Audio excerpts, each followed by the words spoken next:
It's the Bennington Show on what Science now tells us is a Wednesday or Hump Day, as Chris Stanley also has nicknamed it. I'm Ron Bennington. There's Gail Bennington. Yo.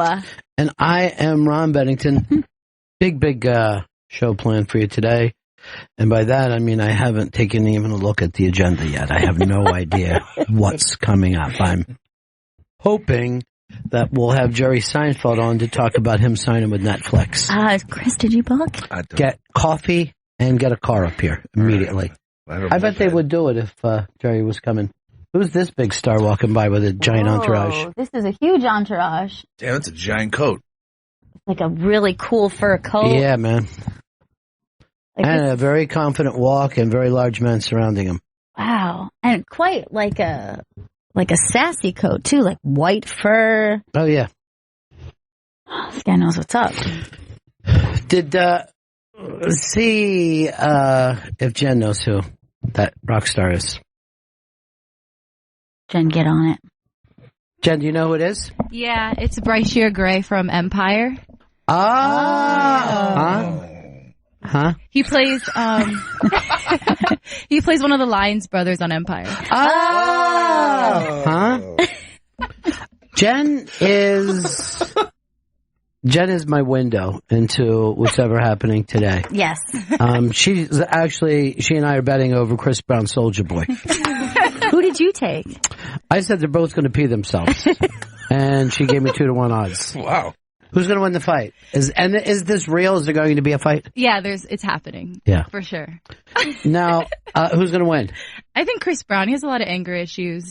I know he does, but this time he beating up a woman. He beating up Soulja Boy. I heard that from some people. And like Soulja Boy's kind of scrappy, and I think he's got the speed. You know what I mean? Like I think he could do some bobbing and weaving. Like you don't think Chris Brown bobs and weaves? I saw that guy with rubber bands on him diving all over the place.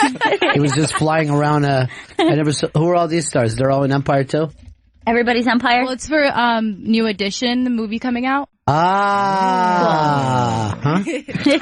New Edition, like the band? Like, yeah. But they remade it and like have a whole new cast. Look how many people are in this. People. Yeah. It's not stopping. It's just like catching a plane. It's almost like literally they called the section of a plane. That's how much of a squad is going on here right now. Next door. Squad goals. Yeah, they got squad goals. See if how much. And that's the thing too. I don't know what it is about that genre of music, but they're like everybody's got to come in. Like there's no one left outside. Everybody fits in the room, no matter what's happening. And I love the equality of that. It's come on, great. Stack them. Stack my squad. We have a couple guys on piggyback. Like we'll do anything to fit one day in we're here. going to see a big squad running through, and it's going to be Obama and Michelle in the middle of it. Ooh, they roll deep. Yeah, they do. They roll very deep. And there's always a lot of people videotaping and taking pictures. Every moment of your day must be recorded. Yeah. Does that even ever see light? Like, I think he's constantly seeing fucking documentaries if any of this video ever actually got online. Well, they usually have a camera crew. So by saying see light, you mean be released? Yes, be released. Okay. See the light of day. Okay, I guess. gotcha. All right, now I see it. I thought he was saying they never seem to have a lighting person, which is true. Oh, no. They don't think of that. This footage is terrible. Bad kids.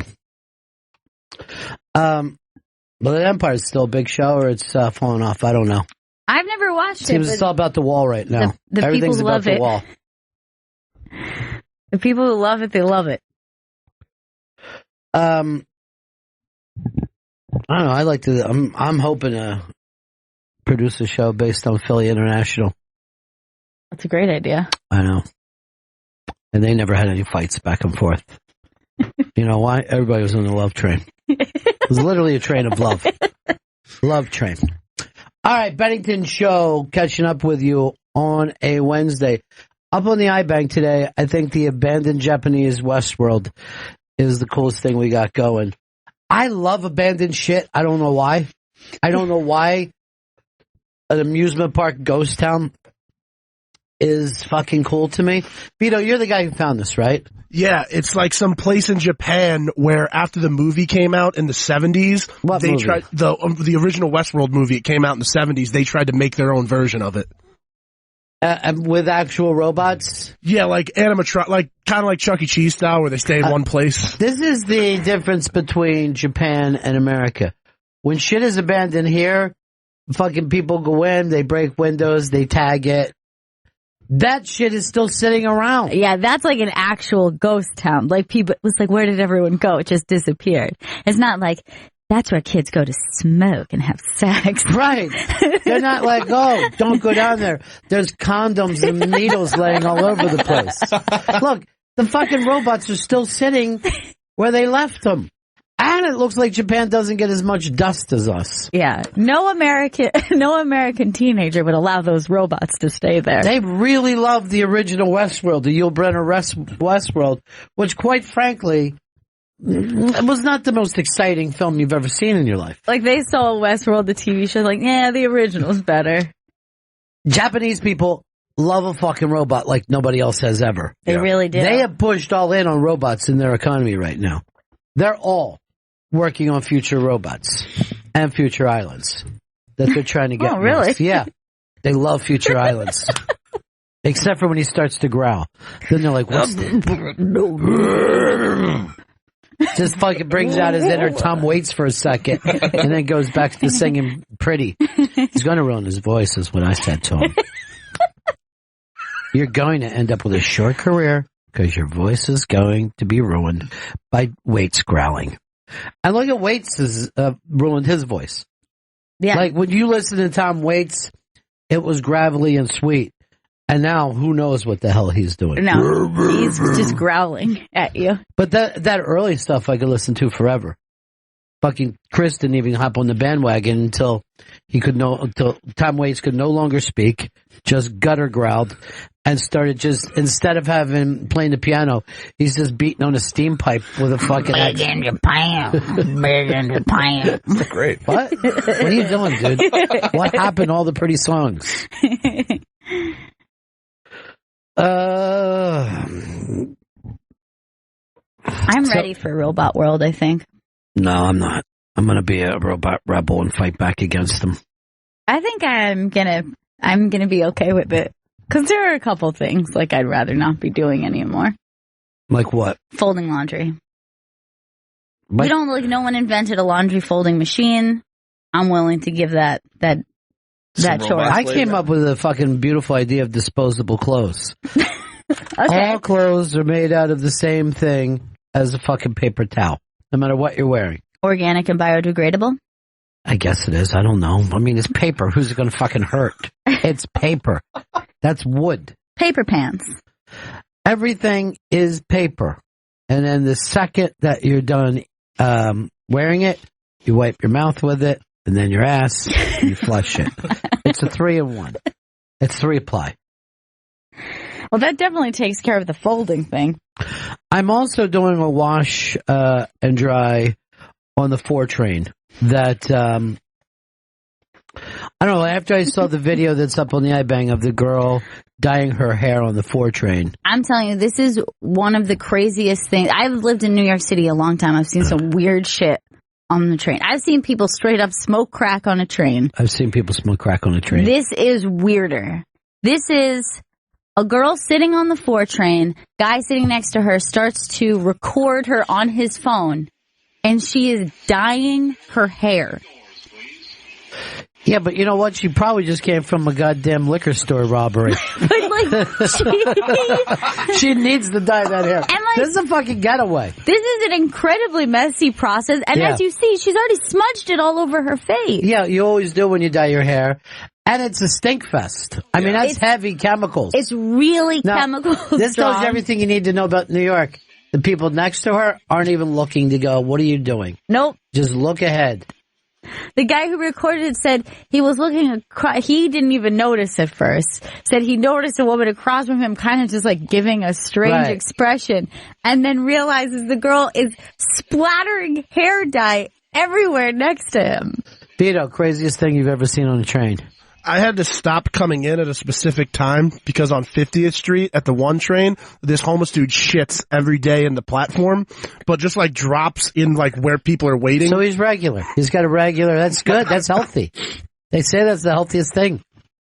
One of the worst things I've ever seen is clipping toenails on the train. Somebody was wearing open toe. She was wearing open toe flip-flops and just started clipping her toenails on the train. Now, they say that there's air in those tunnels that was there the day that it was born, right? Mm-hmm. That there's literally hundreds of year stale air in there. And I've seen people eating a full meal in the fucking subway. I have a couple things that I'm willing to eat on a train. Not me.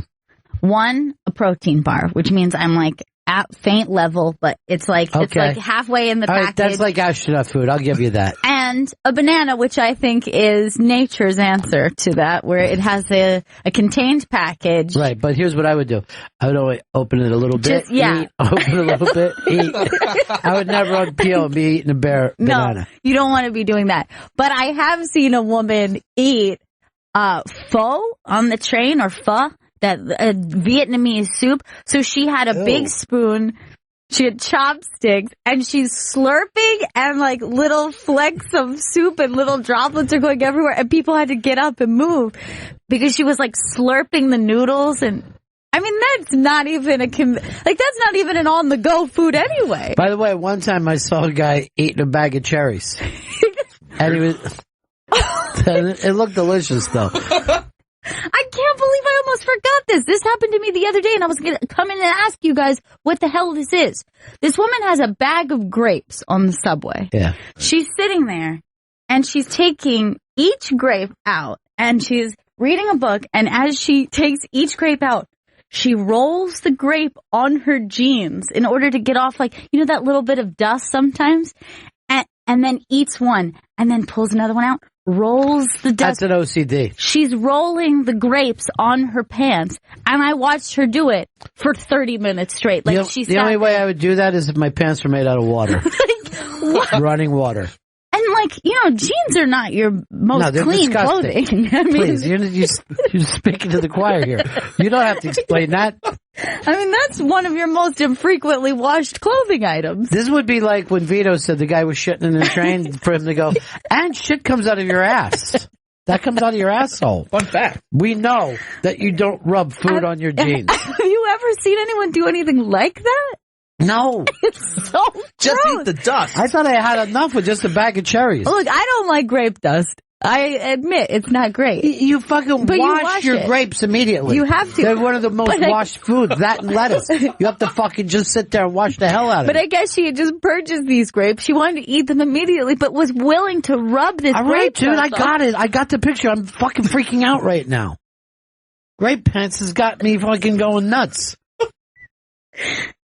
Look, I know he's dying to get in, you know, because he's got born and raised in Astoria.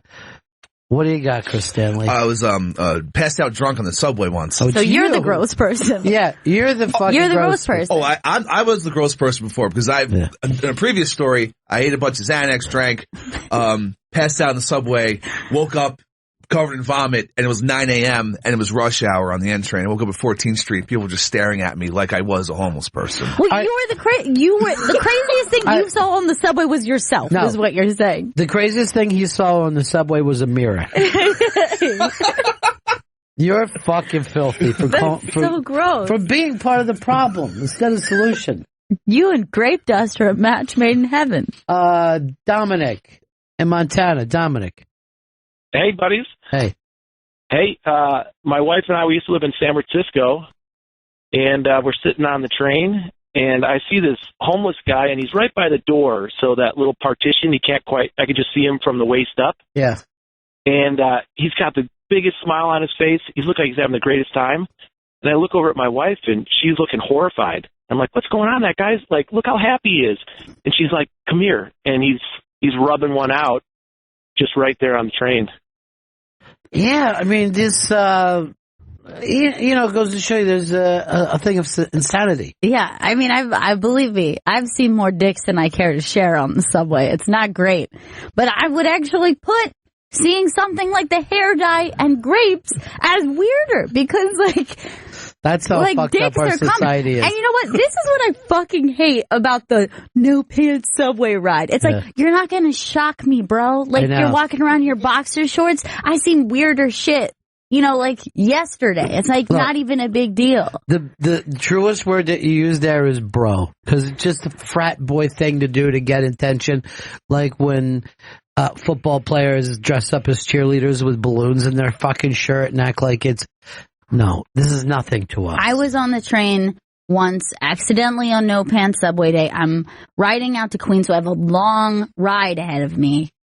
And some girl gets up, she takes off her pants. And I'm like, oh my God, what's today? Then they do it like it's like a stupid flash mob. Like then 3 more people, and then you think those people are normal, but then they start to take off their pants, and suddenly just like you and 5 other people are the only people with your pants on. Right. And you're just like, I don't give a fuck. Like I don't care a bunch of fucking kids in their underpants. It doesn't mean anything to me. Right. Like, I saw a homeless woman, like, straight crowning, almost like giving birth on the subway. Like, come on. You're not going to shock me. Gladbag gave birth down in the subway. I know. And Fez ran up to our fucking studio. Instead of getting help. This is a true story. He runs up to our studio, 57, and he's screaming the whole time. And he gets newspapers for her to lay down. Like she's a fucking puppy. Oh, my God. That's she's a fucking person. dog. Yeah. She's a person. Get help. She is welcome into any hospital in New York.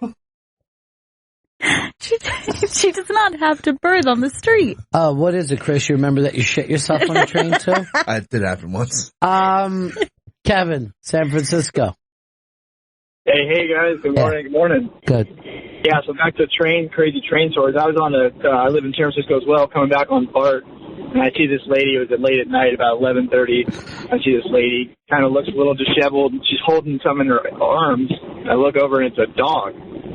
I kind of started looking for a little bit longer, and I realized this dog's not really moving.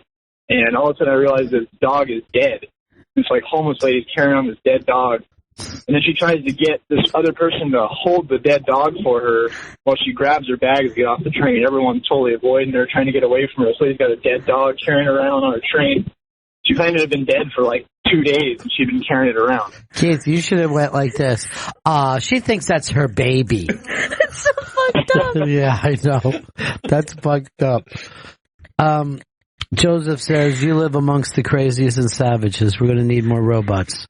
Carlos said, I will polish an apple on my jeans for the sleeve of my shirt. Well, aren't you a 1930s person?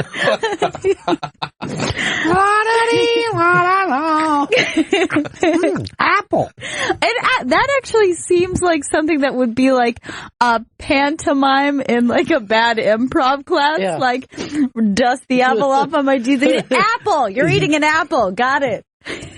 I like to sit there and buff it. Apple for the teacher. A little apple for the teacher. Did you ever give an apple to a teacher before? No, I never understood that tradition, and yet it was just something I accepted as a thing. Yeah. And somehow the image of an apple is like the symbol of teacher. It is. Yeah, and also computers. I never gave an apple to a teacher, but I did give a Quaalude to one. And ended up with a nice, sweet D for myself. Up 1 letter grade.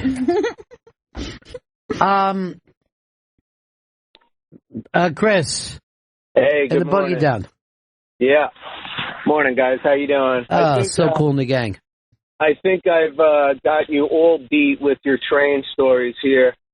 It was probably about 20 years ago. I was on the 2 train with a bunch of my buddies. It was New Year's Eve. We were tripping on acid. And there used to be a TV show called Benson. Do you remember that show, Benson? Yeah, of course I remember Benson. Right. You remember his, manservant or whatever that guy was, Clayton? The white guy Clayton? Yeah, he was his assistant. Yeah, whatever he was. Yeah. That guy, all right, so that guy is on the train also with us.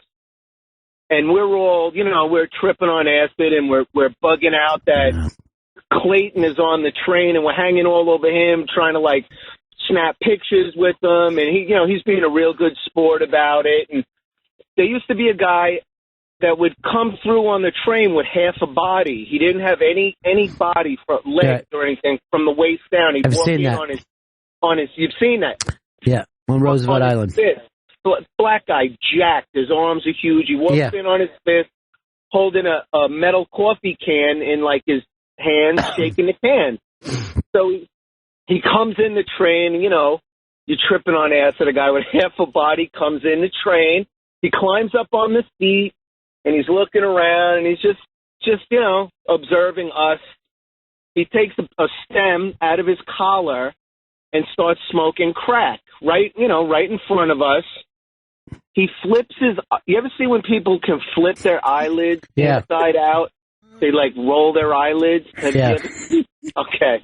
He takes a big hit of crack, puts a stem in his pocket, flips his eyelids backwards, and jumps up onto the straps for when you're standing up to hold on to, and starts swinging around like an ape in the car. I mean, all over the car. He's swinging around, freaking out. So that's my... First of all, I'm getting a hold of Dan Perlman to put you on a storytelling show. And second, I just want you to remember that the beginning of this story started with your tripping on acid. Maybe none of this happened. It's impossible. Yeah. No, but it definitely happened. It's the craziest fucking story I've ever heard in my life. I'm being totally honest when I say that. That's the nuttiest shit I've ever heard. So I mean, I know. I'm like, I chilled to the bone. Straps? He can really fucking hop a lot. We still talk about it. Me and my buddies, we still talk about it from time to time. I'm sure I wouldn't come back from that shit. How'd Clayton take it? And I was like, I had a girl that I was like dating at the time, and she wasn't like, she didn't really do a lot of acids, but he was bugging the fuck out. Yeah, of course. He was, like, horrified, and we thought it was the best thing ever. We were like totally into it because it was just. You were riding it. You let your brain go with the fucking train. That's smart.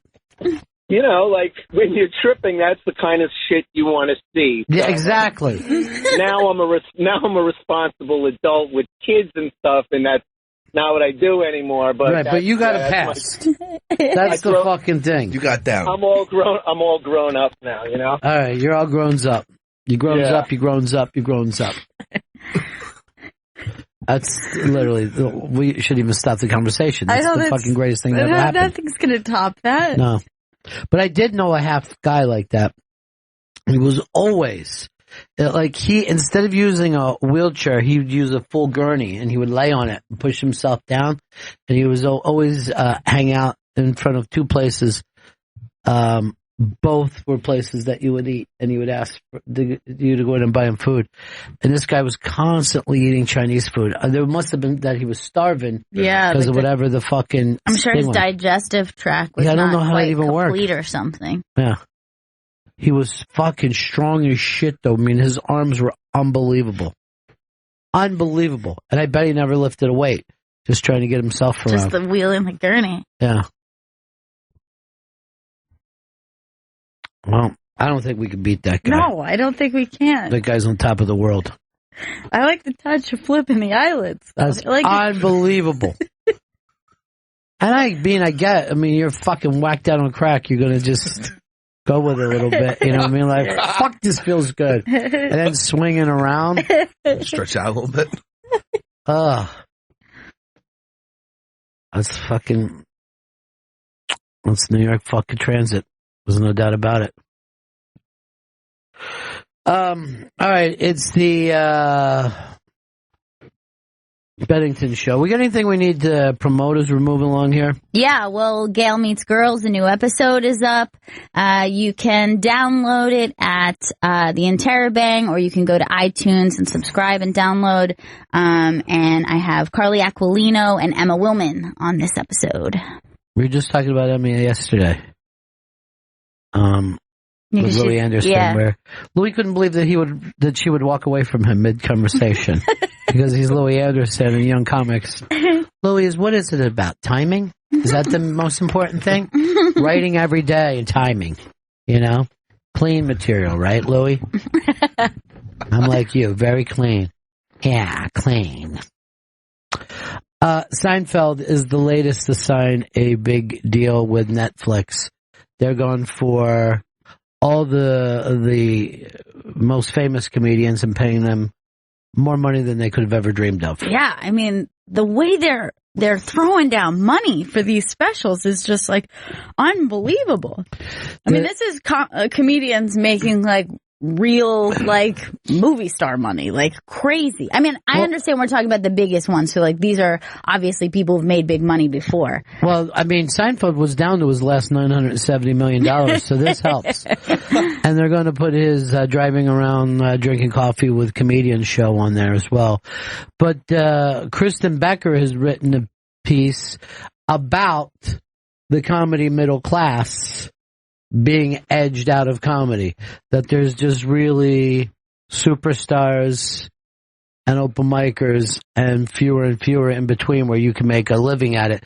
She also brought up the fact that that the middle act money is still the same as it's ever been. Right. You know what I mean? So everything else is going up in the world, but middle act money stays the same. That's weird because there are some professions that I think that for whatever reason, it tends to be a lot of times professions that get paid in cash that they don't really think about moving that with the times. You don't adjust. Somebody who was doing a certain job 20 years ago is going to be making more money just on inflation alone. But there are certain jobs like they just have stayed the same. It's weird. Well, in this case, it's because, well, let me try to think of a way of putting it.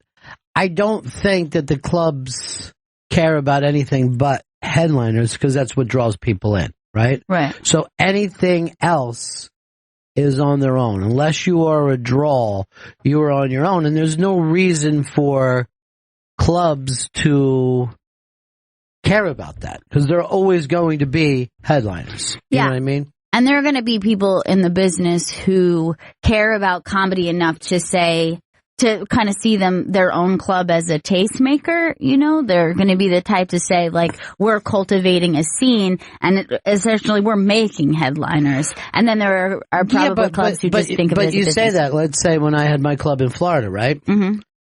And I would do open mics and move guys up. And then they would move to New York or LA, right? So it never really benefited me or the scene or the audience. It only would eventually say, hey, this guy used to work here and now he's in LA. And that's true of anybody who's not in New York or LA. You know what I mean? That as you're nurturing someone, you get them to the point where they leave you. And you then are left to what? Nurture the next. So a club might do that in the earliest of early days, but it's no benefit to the business at all. Yeah, I see. There's a zero benefit to the business unless you'd be able to say, oh, you know, guess what? Fucking Screech used to work here when he was a kid. And that works if you're in New York City or LA. You know what I mean? You can certainly say, oh, this is where David Tell worked before he, you know, and sometimes he drops back. But if you happen to be in Omaha, he's not dropping back in. He's gone. Yeah, and the middle class type comics, that would be the exact group that you would be at the exact point of your career to move. Exactly. Like, you know, if you are still starting out, you're not like, hey, I've done a couple open mics, I'm thinking about moving to New York. Some people do that, but other people will wait until they're good enough to show up and impress somebody. So the reality of this would be who would be responsible for that. And she puts it on the headliners. You know what I mean? She says, look, if you're a headliner, you got to fight for your middle acts money now. And, you know, again, these are the same people that we were talking about who left the scene to begin with. They're all individuals. Right. They're all going, why? What are you talking about? Right. Because they're not out there slugging it. they're not like working in that way. They're able to kind of pick and choose the kind of things that they want to do. Who are we talking now? The headliners. Yeah, well, the thing is they're saying, look, I came up that same way. You know what I mean? Why would I be sitting around worrying whether this guy's making $800 a week or $1,400? What do I give a shit? It's very rare to come across people who are in a position of success that don't feel that way. Like, there are certain types of personalities who are going to say, look, I came up, it was hard, and now I'm going to make it my mission to give people breaks and look out for people. But I feel like a lot of successful people are like, hey, I took the hard road, everybody should. They think the break that they're given is letting you stand next to them. Like, hey, you're here with me. You know, people know that. That's going to help you. And I guess there is some truth to that. Jen, are you saying everybody's out getting their picture taken at the same time? The whole New Edition crew? Look at I'm getting very excited. Why don't you go out there, walk around a little bit? Just try to get in the picture. Yeah. Photobomb. Just walk through and see if they notice you. No. You don't want any part of that? I'm a little nervous. Really? Who are you nervous about? I think one of them's cute. Which one? The tallest one. Hey, could you bring me over something right now? Could you bring me a pencil? Thanks. Hurry up, I need it right away. Come on, Jen. Give me that. Oh, yeah, tissues. I got it. I see which one. Which one? The dude with the hoodie, like right there, dark jacket. I get it. I like the guy in the fur coat for Jen. She's waiting till they all go away. She waited till they all left. Oh, come on, Jen. This was your chance. She's a shy girl. That's a giant posse. Thank you for that pencil or tissues. Here, sit down for a second. Why are you so shy? I don't know. I get a little flustered. Just a bit. Is it the fame that does it to you or the actual thought? I think it's more of like when I make eye contact and they look at me in my eyes and it's like, oh. Oh. Whoa. Yeah. Chris gets that way when I look at him.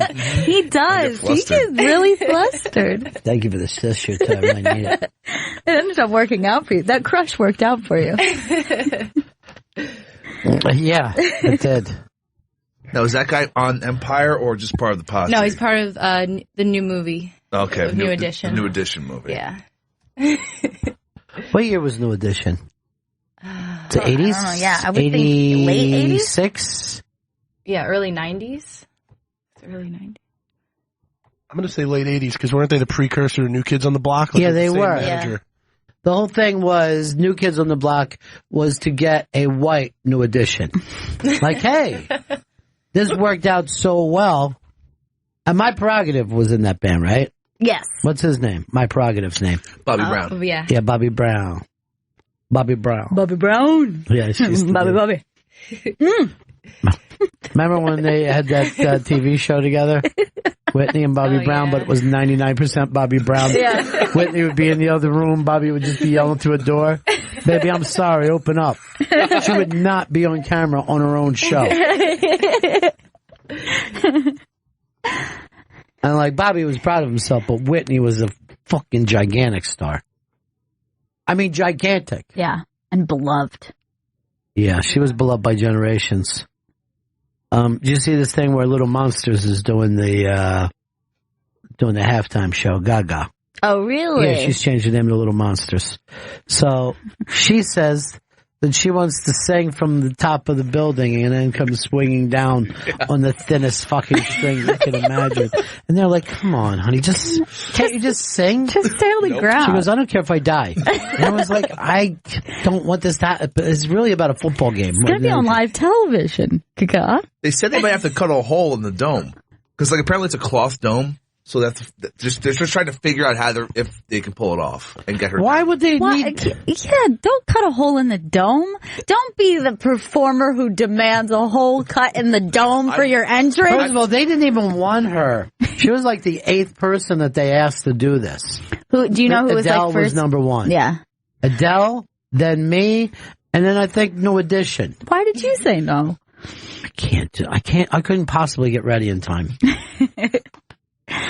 Yeah, Adele, I had forgotten they asked Adele, and her reasoning was that she's nervous with that crowd. It's just too many people. She doesn't like crowds. She's like a Barbra Streisand thing going on.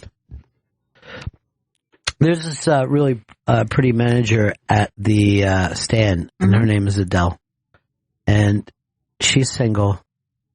And she was like, maybe I could go on your show sometime and see who would want to date me. Because she doesn't... Mr. Date? Yeah. Mr. Redate. And I didn't want to tell her that, I go, oh man, I was thinking to myself, man, my audience is fucked up and she's like a nice girl. But I didn't want to tell her that. I just want to keep giving her hope. I guess it's hard to find the right person out there, huh? For ladies? Yeah, it really is. Do what Chris Stanley does. Yeah. Swipe. Man, Jen, I would love for you to get on Tinder. Did you date last night? Getting tired of picking ladies for him. I believe I have something lined up today. So. I talked to a couple that were on Bumble. Do you ever hear this? Or Bumble? Yeah. Bumble? Yeah. So I'm like, why? And she's like, well, this way, the lady has the power and she gets to choose. And I go, guess what? That's fucking true of everything in every society. If not, it's sexual assault. Well, it's maybe always the woman's choice. Is it just so to prevent like the dick pic issue? That I don't know. Yeah, Bumble is if you match, the woman has to talk to you first. So I guess it just stops from dick pics or unwanted shipping. But I mean, they can block you in a heartbeat on Tinder, right? Yeah, What's the big fucking deal? You just see one weird dick, and then you just say, "All right, no more weird dicks from this guy." There's never a woman who's like, "Oh my god, that dick is so much better than the other dicks I've seen." Oh my goodness, this is where's this dick been my whole life? I've been waiting for this dick. Great dick. So, what do you do for a living? Does it matter, my lady? Men are such fucking... Ugh. Seriously, just like monkeys in pants, that's what men are. And I guess like men, like the idea of the dick pic is just a great misunderstanding of women, because I don't think that to turn on a woman or to entice a woman is not that visual. Like men tend to be more visual, I think, with their sexual stimulation than women are. I hear that. I find it hard to believe, but I do hear that. But then I know when I'll see pretty women walking down the grill with gorillas on my street. You know what I mean? Yeah. I see it. Look over there. Where? There goes Jeannie and her new boyfriend. Look at these guys. Oh, they don't even know. I know. They don't know anything. Joe Jackson, is she really going out with him? That's what we were doing. Straight up. Yeah, so there must be some truth to that. But also, you can see how difficult this theory that you've had has been out there for decades, and no man has caught onto it yet and reacted to it. Like, I understand how a picture, like if a woman sent pictures of their breast or like a vag pic, I don't even know if Men that's would be a thing. thrilled. Yeah. Men would be thrilled. I don't know if that's a thing, but... You know, we kind of slightly turned into the East Side Dave get-together there, where you just break into song. I don't know whether you saw it, but there was a tweet going around that Dave ended up in a little problems with the union for breaking into song. Oh, really? Shit. Yeah. Apparently there was a leak of some inside information over there. Oh, wow. I don't know who exactly the person was. It was somebody that used to be with the company. Buddy Kickbutt said something nice to us. It's so nice. That's nice. I like nice stuff. Yeah. It's nice to be nice. It's nice to be nice to the nice. I got that from MASH, from the MASH TV show. Let's see if we can get in trouble with somebody by breaking into the song today. Hey, Dean, what's up? Hey, Ron, I was wondering whatever happened to the Win a Date with Lauren contest you guys were going to have. That's a really great idea. We said we were going to do that with her. Oh, Lauren down the hall can't seem to date either. You know why? She's a career woman. She's a busy girl. She seems like she's got a good personality and she's kind of cute. Well, don't say kinda. Yeah, I just mean, say he just cute.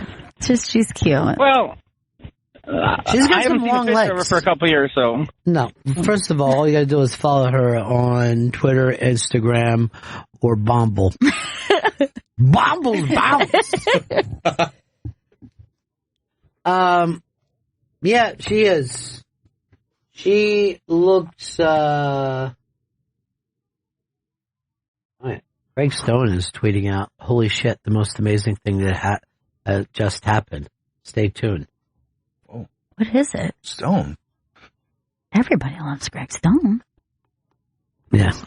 Look, let's all remember this. The first person to predict amazing stuff was going to happen for Greg Stone was me. We got his number? I would never deny Why that. aren't we calling? I'm calling right now. I said that he was going to have the career of Jeff Garland. You did say that. Yeah. Those were your exact words. I said he was going to be the best friend on a TV show and then get his own TV show. I hope it's something at that level. I bet maybe he's picked for Trump's cabinet. Oh, he'd be great as Secretary of the Interior. What does that person do anyway? I think he takes care of the roads, like everything that's going on inside the country. I thought it was like interior design. Oh, no. Just like redoes the White House every term. I'm Secretary of the Interior. You know, Trump isn't even going to be in the White House like for his in the White House for his like first year or so because they're renovating the Oval Office. He's going to be across the street doing business. Well, let me tell you something. And New Yorkers don't know this. And I saw a thing today that Tiffany's, their business is way down because you can't get it. I don't know whether you guys do this because I come into work this way every day. They're set up on the sidewalks. It's like going through the fucking airport. You have to go through a check to get from 57th on that side down to like 56th on that side, right? So you're stopping one of the busiest fucking roads in New York City, stopping all the foot traffic for that and shit.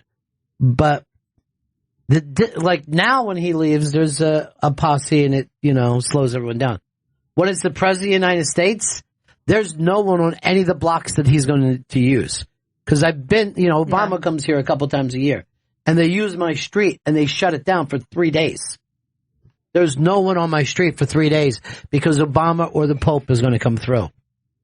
So that's going to happen all the time once he becomes President of the United States. Which is why he can't be staying here too much. Well, his kid is going to be here. His kid and his wife are going to be here. Barron. He's got to see Barron. I don't know if he sees him now, if I'm going to be totally honest. I think he couldn't pick Barron out of a lineup. He knows him. He knows how good he is with computers. All right. He definitely couldn't pick Eric out of a lineup. They're acting like Eric's the dumb one now. There's no reason for SNL to pick him out. And I'm Eric. And I'm Eric. It's all about the daughter, though. I know. She's a future president of the United States. She is. And they say that she is going to push a lot of feminist stuff, right? Yeah. So how are the other Republicans going to act to that? I'm not sure. I'm not sure how they're going to react to her. But I will tell you this. Even people who I've spoke to who are very left-leaning, very anti-Trump, always tend to bring up his daughter and be like, but I like her. I mean, there's something. She has that likability thing that I think. Yeah, but let me explain to you how progress works, okay? So when they wanted to have Obamacare, the Republicans fought against it terribly, right? Mm-hmm. Terribly. And they lost the battle. So now 19 million people got Obamacare. They want to get rid of Obamacare and say, we want to make something even better. So at first they don't want to have any insurance like that the government is involved in. And now they do. And they forgot that.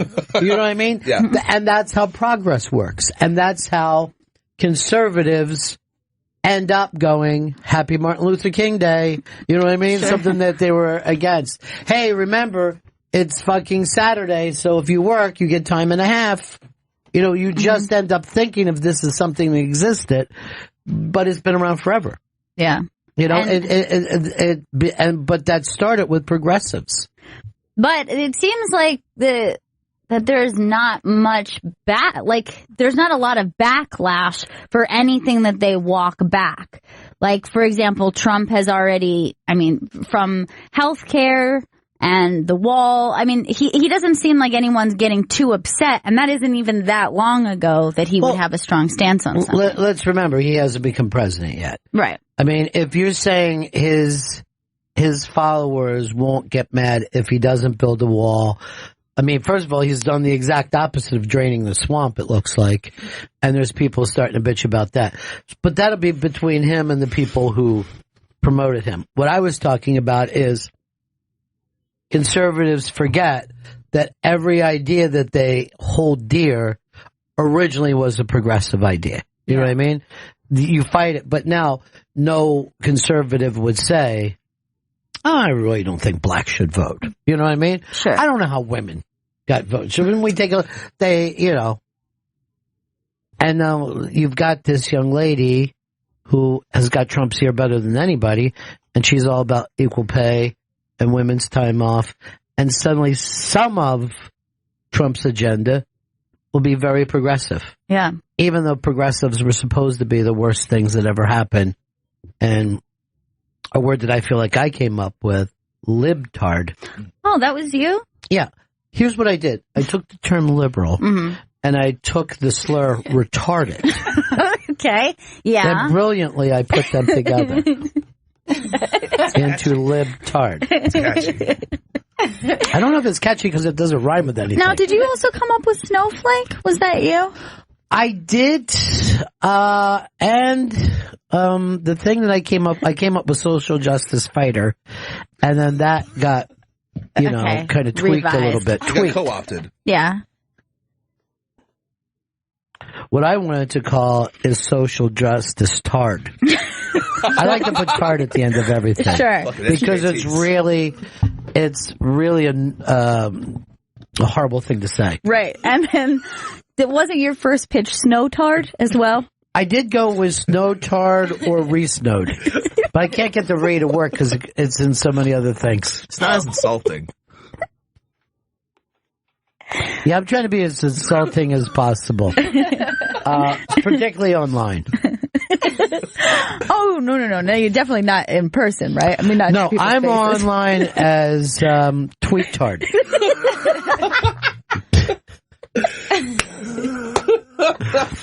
I'm on there as a tweet-tarder.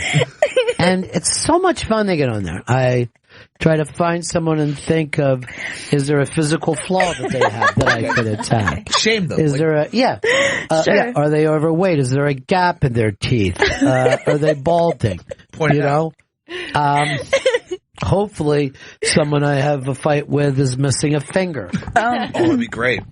Or is it a wheelchair? I'm gonna throw this in there because it sounds like you're on the right track and it sounds like you know what you're doing.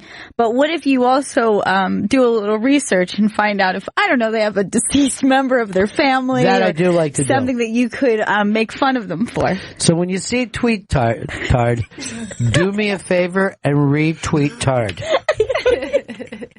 Thank you.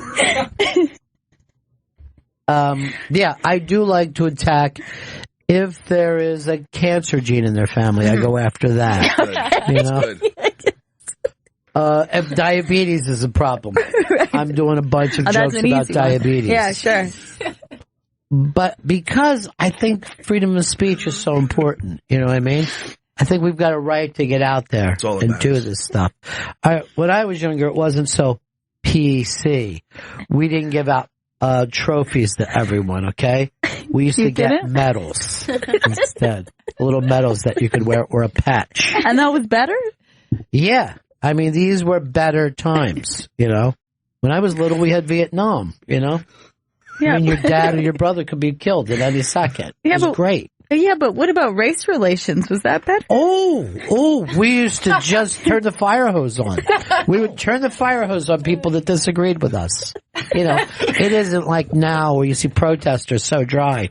We would let loose the dogs and then we would squirt them with fire hoses. That was our thing. Yes, that sounds better. Yeah. Something amazingly big is happening in Greg Stone's life. I predicted this a long time ago, and I'm going to get the inside scoop right now. Greg. Yeah. What is happening that's so great in your life? What is going on, Greg Stone? I mean, where do I even start? This is big. This is so big. Anthony's in the room, too. I hope that you can hear us both. Yes. This happened to both of us. We just did a new episode of the Rad Dude Cast, and you will never believe who was on. I'm going to make a guess, right? New Netflix star, Jerry Seinfeld. Oh, my God. Bigger. Is it Chris Rock? You're thinking small. You got it. Oh, my God. What? Was it Barack Hussein Obama? Oh, my God. Too small. You're thinking French fries. Steak. Man, I'm thinking God. French fries instead of steak. Good It's God. just called Obama French fries. It is. There's someone that's steak out there. Was it? Can you give us even a slight hint? I can give you a slight hint. Hispanic male, 6'7", receding hairline, galactic senator. You need a little more? Yeah, I need a lot more. Yeah. He's actually a squirrel, but that's for another tale.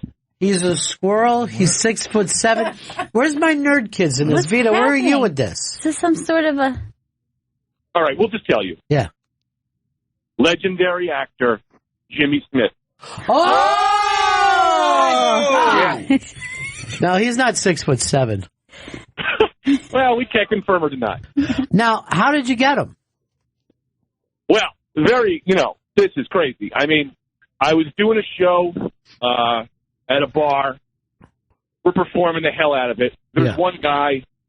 It's kind of dark. We can't tell. Lights go on. Jimmy Smith.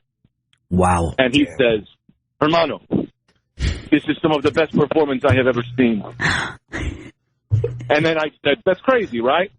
I wake up the next morning, 7 a.m. He's called me every morning at 7 a.m. for the past week. Well, look, just know this. I predicted a long time ago big things were going to happen for you. And now it has. You and Jimmy Smith's together. Yeah. Finally. What was his big breakthrough? Was it NYPD Blue? NYPD Blue. Yeah, he also won a satellite award. Yeah. Oh, damn. Sweet. The prestigious. Yeah. All right. Yeah. Dude, I'm so happy for you both. This is fantastic. Congratulations. Thank you. All right. Talk to you soon, buddy. Okay, so the great thing is that he found out he could do a Jimmy Smith's impression. Is that it? I'm guessing. By the way, to be totally honest, Jimmy Smith's is one of two of the most difficult people that I've ever had on this show. Really? Mm-hmm. He did not seem to know the project that he was. And wasn't eager to just have a conversation about it, or? No. And this was a documentary about his home in Puerto Rico. Rosie Perez had done it. Oh, yeah. He was doing the voiceover. And I don't think Jimmy Smith was that familiar with Puerto Rico, if I'm being totally honest. I think he's more of a Norican, as they say. Like Louis J. Gomez is a Norican. And then the other very difficult person, one of my favorite directors, Stephen Frears. Really? And that was just like short answers? Let me tell you something. If I committed a crime and the only person that I told was Stephen Frears, I would be comfortable. That he would never talk. Matter of fact, I would say that he was silent as an audience for Louis J. Gomez. So, Louis J. Gomez is in this twice. Greg Stone, Anthony DeVito, it's like we know future stars. You know what I mean? Yeah. You can tell they're going to be future stars. And here's the thing. Whoever makes it first is going to help the other. Oh, absolutely. Greg Stone. So, no. They're going to be like, what are those guys from Boston that everybody loves? Batman and Matt Damon and Ben Affleck. Yeah, but I was going to go for both their movie names. Oh. You know how like one of them seems like they're a bigger star at either any given time. Like right now it's Ben Affleck, but 2 years ago it was Matt Damon. Jason Bourne, yeah. You're going back to the other thing to prove that you could be in it instead of moving forward. That's going to be those two guys. I mean, it's great that you try to make Gail look bad, but do it in the present time. Don't walk back to do it. Why did you just act like you wrote that down? You don't take fucking notes. It's so weird. It's so weird. Only one person in history ever took notes while they talked to me, and that was Molly. Molly was the only one who ever looked at me like I was a college professor. Take dictation, please, Molly. No, she just did it on her own. She just did it on her own. I gotta find you, this is the cutest picture in the world. I got it from, well, it's hard for me to find because I have so many, text friends. You do. Very, very popular. Tell me who this is, Chris. That is Molly and Nerisse. And where are they, Chris? I can't tell. Gail, see if you can tell. You're a person of the world. He doesn't recognize the building behind them. They're in Philly. They're in Washington, D.C. Oh, really? Yes. And... that looks like... wait, maybe they went... Look, that looks like Philly to you? Oh, I didn't see. You didn't scroll up. If I would have saw that, I would... That's the Capitol. Oh, shit. It was cut off. No, it wasn't. Now, this is the thing about this show. These guys were my interns a couple years ago, and they're still traveling together. They're best friends. All my interns are best friends with each other, and all my interns have gone on to do great and wonderful things. Chris, who was your best friend? Nosferatu. Oh, no, or actually Bronx Johnny. Bronx Johnny. He was the guy. Eastside Dave was your best friend, you fucking idiot. You stabbed him in the back. Well, I never interned with him. That doesn't just come from interning together. Okay. Can't believe you do that to Dave. I know. Well, you know who could believe it? Me. Because I've seen you be cruel to Dave many times over the years, only to protect your own skin. I'm going to text Dave right now since you like making me look like shit. Dave, you'll Jason never Bourne, believe. that's the answer from a couple minutes ago. You'll never believe what Chris just said. I hope I'm not on the Shizer list again. I end up with a headache every day. Do you think I got the wrong reading glasses? Oh, that could be. That could cause you to have... What about brain tumor? Hydration? Are you hydrating? As much as any other human does. Yeah, but I think you should up your hydration a little. You know what? I didn't drink as much during football practice as I am forced to drink now in the world. People are always trying to give you water wherever you go. How many glasses of water do you drink a day? 70. I drink 70 glasses of water a day. Okay, there's your problem. That's too many. How big are the glasses? People wrote in, Hicks's bestie is Zito. Except for he treated him like shit when Zito worked here. Yeah. And we had a terrible fucking chemistry. That was actually the lowest point of any show that I've ever done. And I said, nobody can leave until Hicks does, because I wanted him to share work, right? And like a cock, he made them sit and watch him do work. And I thought, I'm going to let this break itself. You know what I mean? I'm going to let this fix itself by the thing to do here. And he manhandled Zito and Fez. Really? Yeah. He doesn't share. That's why Zito doesn't know how to fucking produce shit to this day. I meant Vito, not Zito. I was like, the gauntlet's been thrown. My gauntlet got thrown a long time ago. What are you scoping? Yeah, just Jenny. What's she up to?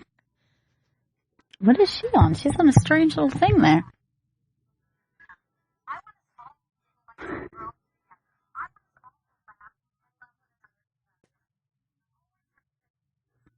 Why is... She has an opening to her Periscope show. She had a green screen? Yeah. Wow, I've never seen anything like that. That's a well-produced Periscope.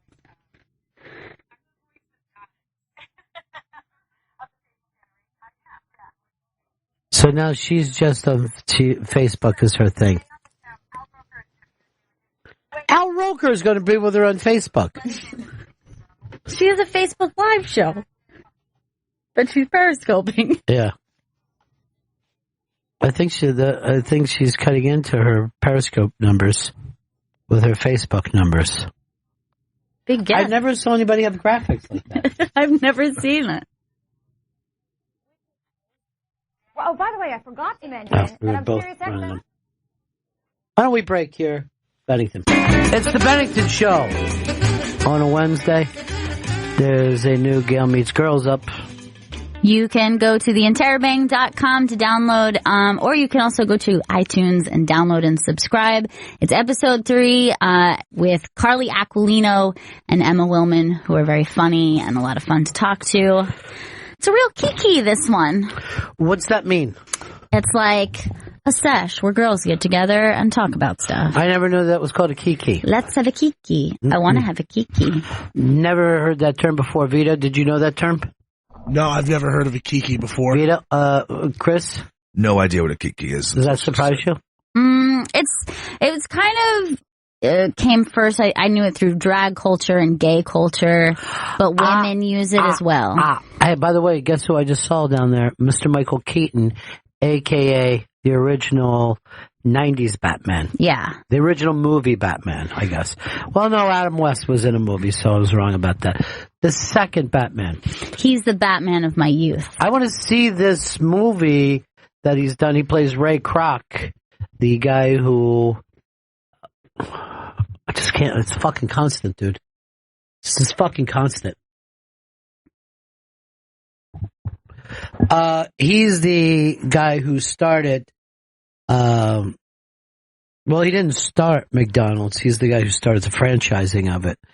And he's, somewhat of a good guy / bad guy. And it's quite a cast down there, too.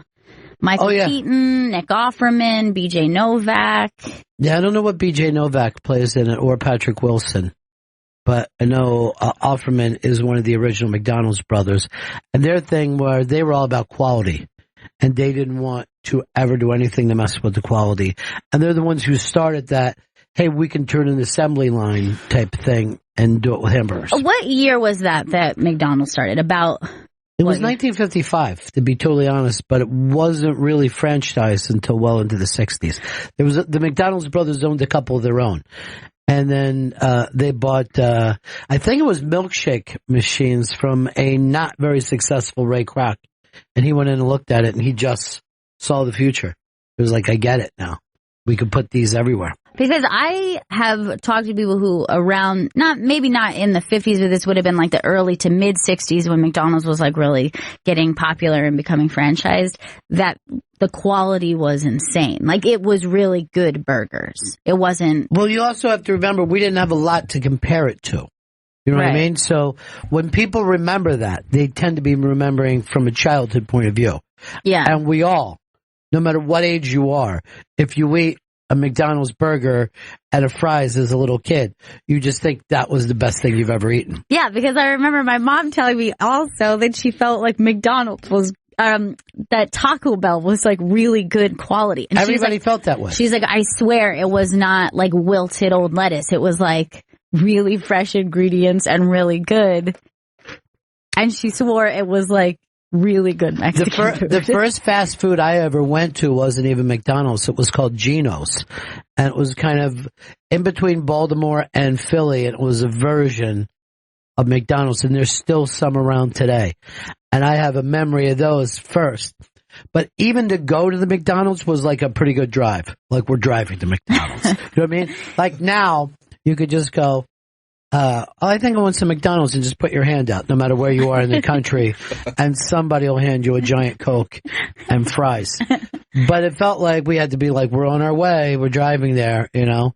And then you're like, did you hear about this other place? Burger King. They actually flame broil.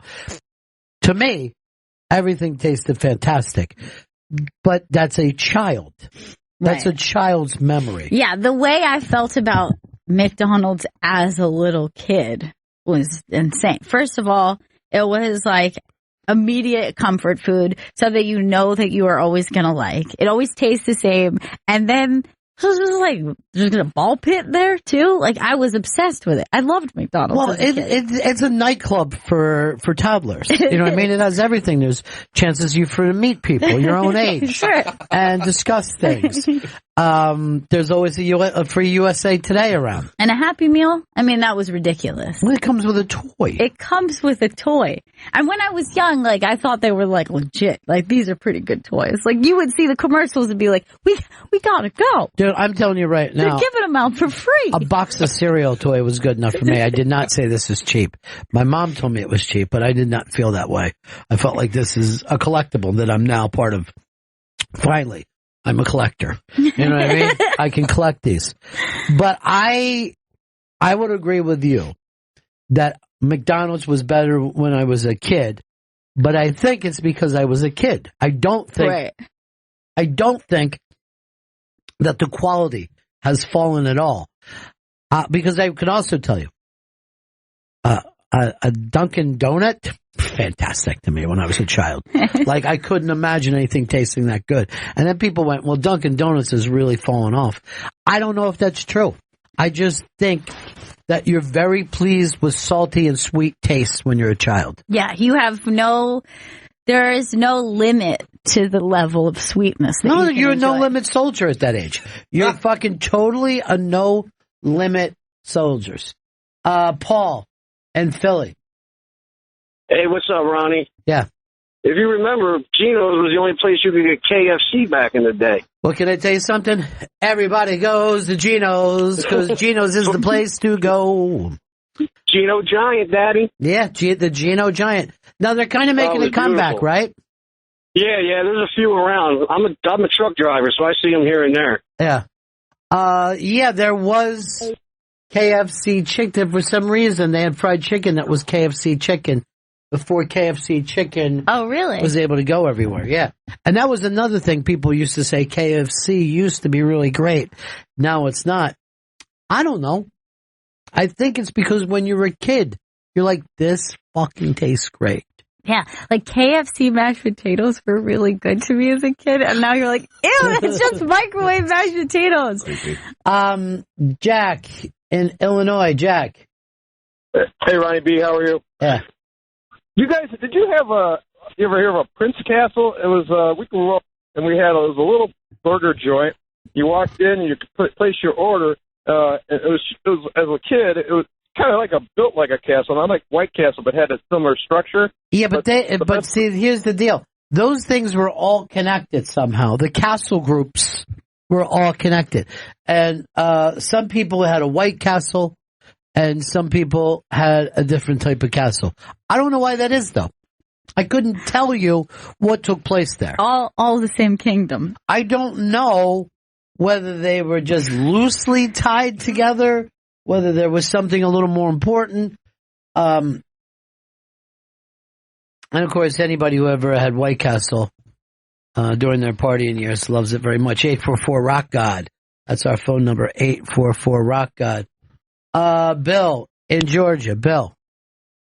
Yes, sir. I wanted to let you know about one of the places that I grew up at in South Texas.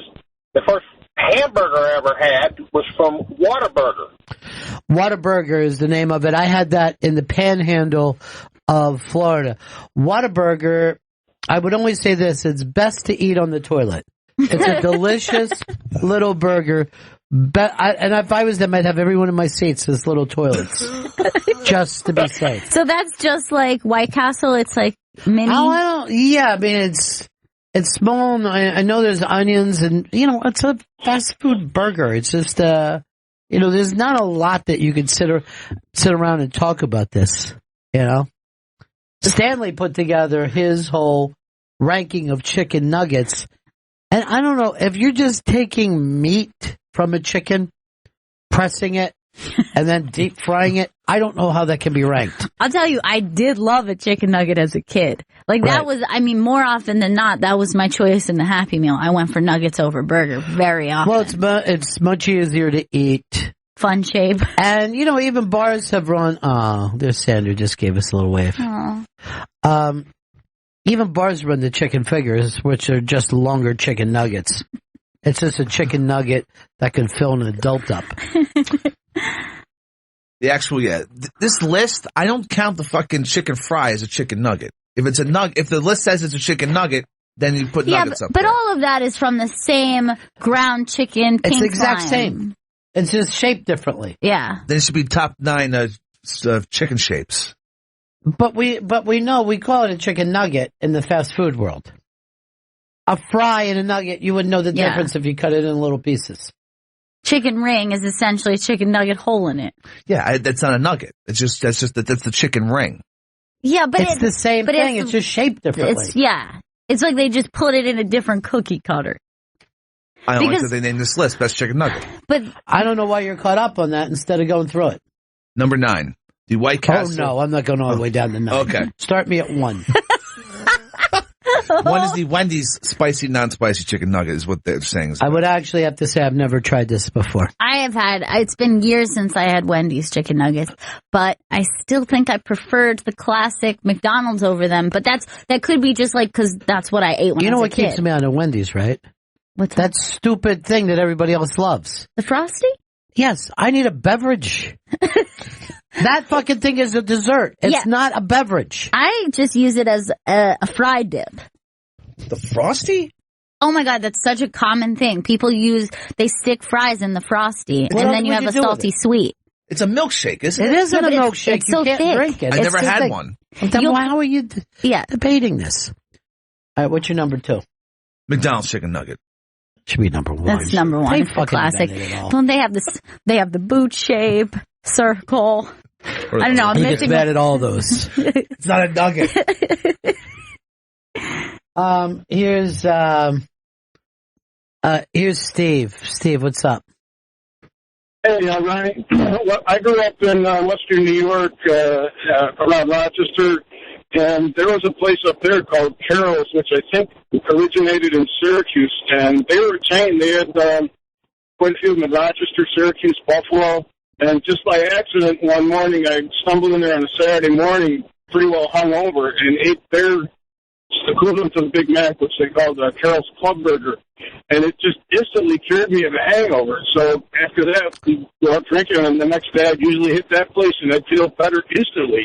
Now, I can't prove this scientifically, but grease is a great help for a hangover. Yeah.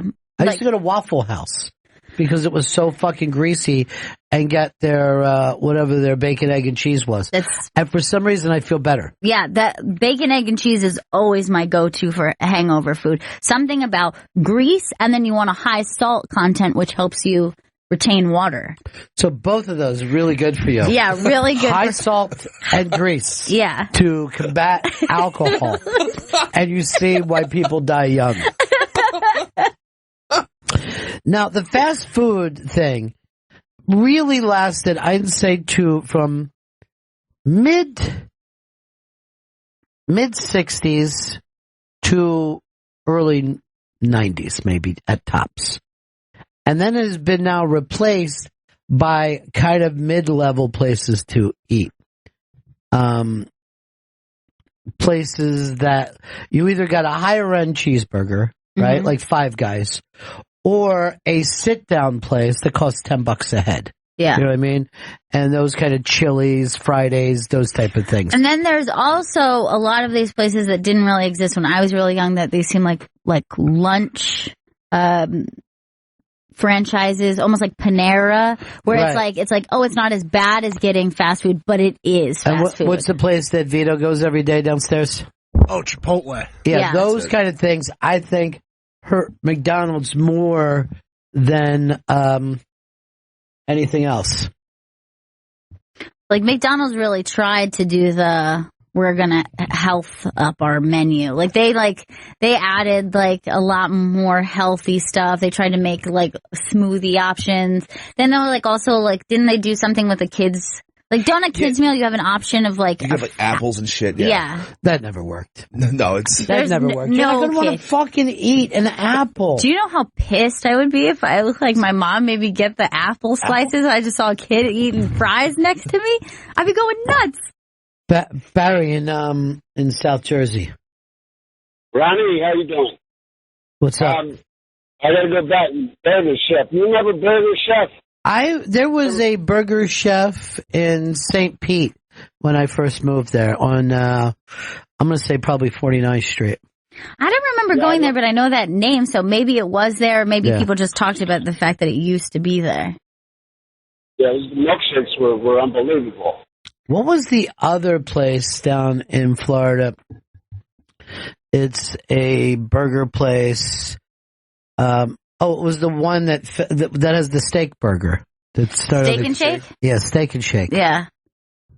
That was the only place I would think the burger is like the least of what's happening. Yeah. Really good shakes, though. Really good shakes and fries. Burger was decent. Yeah. But that one it's a pretty greasy burger. Yeah. Like that one you feel. There's one there's one next to Letterman, and I would never even think of going there. The old Letterman studio. Here is Andrew. Andrew, what's up? Yeah, boss. I had that Whataburger, and they're big burgers, and they're actually pretty good. I think they did an upgrade, or maybe even the one that I was at in Pensacola wasn't even, you know what I mean? Like, Whataburger is not the toughest thing to pull off. But it's really funny of, like, what food can travel like that and what food can't. It seems like most of the old fast food could be eaten in a car, but these new burgers you don't want to have in a car. They're more like a meal. No, I don't think I would even want a Five Guys in a car. Like that's like there's too much going on with that. I don't want a Five Guys fries to travel either. Like if I send someone down to Five Guys and they come up, the fries are already dead to me. And I like the Five Guys fries. Yeah. In a bag that they have. But like, for example, a McDonald's cheeseburger is just like one solid unit. Like you can't, like, it's like one thing. Right. You're not worried about, this cheeseburger is going to start dropping everywhere. A Big Mac will fall apart on you though. Right. A Big Mac, you really, the last couple bites turns into something other than a solid. I don't know what I would call it because it's not a pure liquid. Which is like, I had never even eaten a Big Mac. I was always just like that standard, like, little cheeseburger was always my go-to. That sounds like a girl. I mean, I think every man in America has eaten a Big Mac. They're delicious. I mean, special sauce sounds great. Well, the special sauce, if I want to be totally honest with you, has both ketchup and mayonnaise in it. Whoa. That's what makes it a little so special. I'm going to be like the kind of annoying customer that's just like, I just want a regular cheeseburger, but can I get special sauce on the side with that? Thanks. Nick in San Diego. Hey, buddies. Hey. I think anything chicken related has to go to Wendy's because even their sandwiches, like Jack in the Box and McDonald's and Burger King, if you get a chicken sandwich, it's just ground up chicken breaded it's like a patty. Well, what about the famous chicken place? Yeah. Chick-fil-A. Now, Chick-fil-A, there's one right next to our McDonald's here now. Do you know that? Yes, I do know that. I have gone there and was really excited. When the first one opened in the city that wasn't the one that was just in NYU, which I had snuck into that one years ago and just pretended to be a student, I had to go right away. Like, I waited in line. And? Great. It's as I remember it. Yeah. It's perfect. I forgot about Chick-fil-A, but they're the only ones, them and Wendy's, where when you take a bite or rip it, it's actually like a chicken breast. Like they butterflied a chicken breast and breaded it, you know? Rather than like processed. I hear your seriousness, like Nick. Nugget meat inside. Yeah, I see that you are locked into this. He doesn't F around with that pink slime. Mark in Jersey. Yeah, I remember being a kid and hearing in the 80s in New Jersey, my dad talking about, you got to check out this fucking place with my uncle. It's called Pizza Hut. They got like the highest quality fucking ingredients. And I don't know whether they did or whether that was just the nuance of it, but it was hysterical because now it's obviously dog shit. Well, Pizza Hut, I will say this. I remember it was the first time that there was like a salad bar where you're like, sesame seeds? It's fantastic. I'm eating mainly sesame seeds with my salad. And I'd be going to my mom like, why don't we have sesame seeds with our salads? Here's like a really weird fact. So before the big kale like boom where everyone became obsessed with it as a superfood, the largest, like nobody was eating kale. No grocery stores really carried it very much. And the largest purchaser of kale was Pizza Hut. And they used it to decorate their salad bar. You know how like there's This always... is great trivia. This is great trivia. They used it as like filler in between all the the ranch and the sesame seeds. I think the first time I even heard the name kale was like 5 years ago. It was not that long ago. And then every single thing I ate had to have kale in it. And then sometimes I'd be ordering food and your mom would be going, there's no kale in that. I go, can I just have a moment where I'm not eating kale? Here, add some kale to that. I had kale for breakfast. I'm having kale later. The superfood. Anyway, we got talking into this because Michael Keaton is right down the hall. Yes, he's right down the hall. Now, Michael Keaton, Batman was the strangest thing, I think. I mean, when you look at him, even now, he's not a big guy. There's no way you would made a comedian an action star today. Yeah, and if you think back on that delivery that he had, where, you know, all the Batmans now are like, it's me, the Batman. And he was just like, you want to get nuts? Let's get nuts. Like, that was just like, he was just regular, you mean? he was just like a dude who happened to be Batman. Yeah, that was the best scene where he goes, you want to get nuts. There is just an article out now that deals with the guy who produced that movie. What is his fucking name? But anyway, this is the guy that was, you know it? John Peters. John Peters. And John Peters said that Batman, Michael Keaton, wanted the girl, the one that was starring in the movie with him. Kim Basinger. Yeah. And John Peters took her from the star of the movie. Even though he goes, Keaton was married at the time. He thought he should get her because he was the star. I forgot the way every movie producer looked like and acted like a coke dealer. And probably was a coke dealer. Like they drove coke dealer cars, dressed like coke dealers, lived in coke dealer fucking houses. They were just like shady businessmen. Yes, very fucking shady. And they would be like these guys that would be very smarmy and, you know, trying to be seductive, and then would just explode into fucking coke rage like there was no tomorrow. But you know like that Walt from The Godfather, that fucking yeah, right, I exactly. had all around the world. Yeah. You was the best piece of ass I ever had. I better leave now. Mr. Corleone likes to get his bad news in person. But if you remember True Romance, right? Uh-huh. That was based on Joel Silver, where you're just fucking screaming and threatening people and having guys with machine guns as your guards. What was the coming home in a body bag? That was like Body Bags was just the name of it. They were watching dailies with Body Bags too. I could have wrote a better title with my dick. Clarence, my friend. I say you're my friend. I just met you, but I feel like we're friends. You know what I mean? Like you would be charming for a second like that and then get fucking crazy. Somebody wanted to let me know that Biff Burger is the one on 49th Street. I think it was a Burger Chef before that though. Oh yeah. It was a Burger Chef there. I don't know what happened to the good people at Burger Chef, why it didn't work. Maybe it's because it was terrible.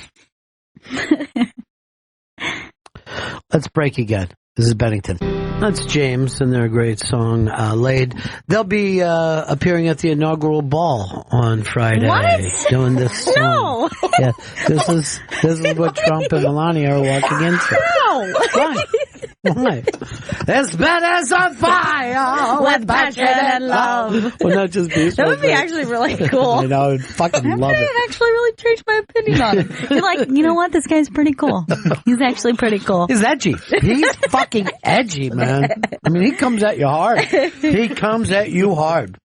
Instead, he's coming out to Kryptonite. No.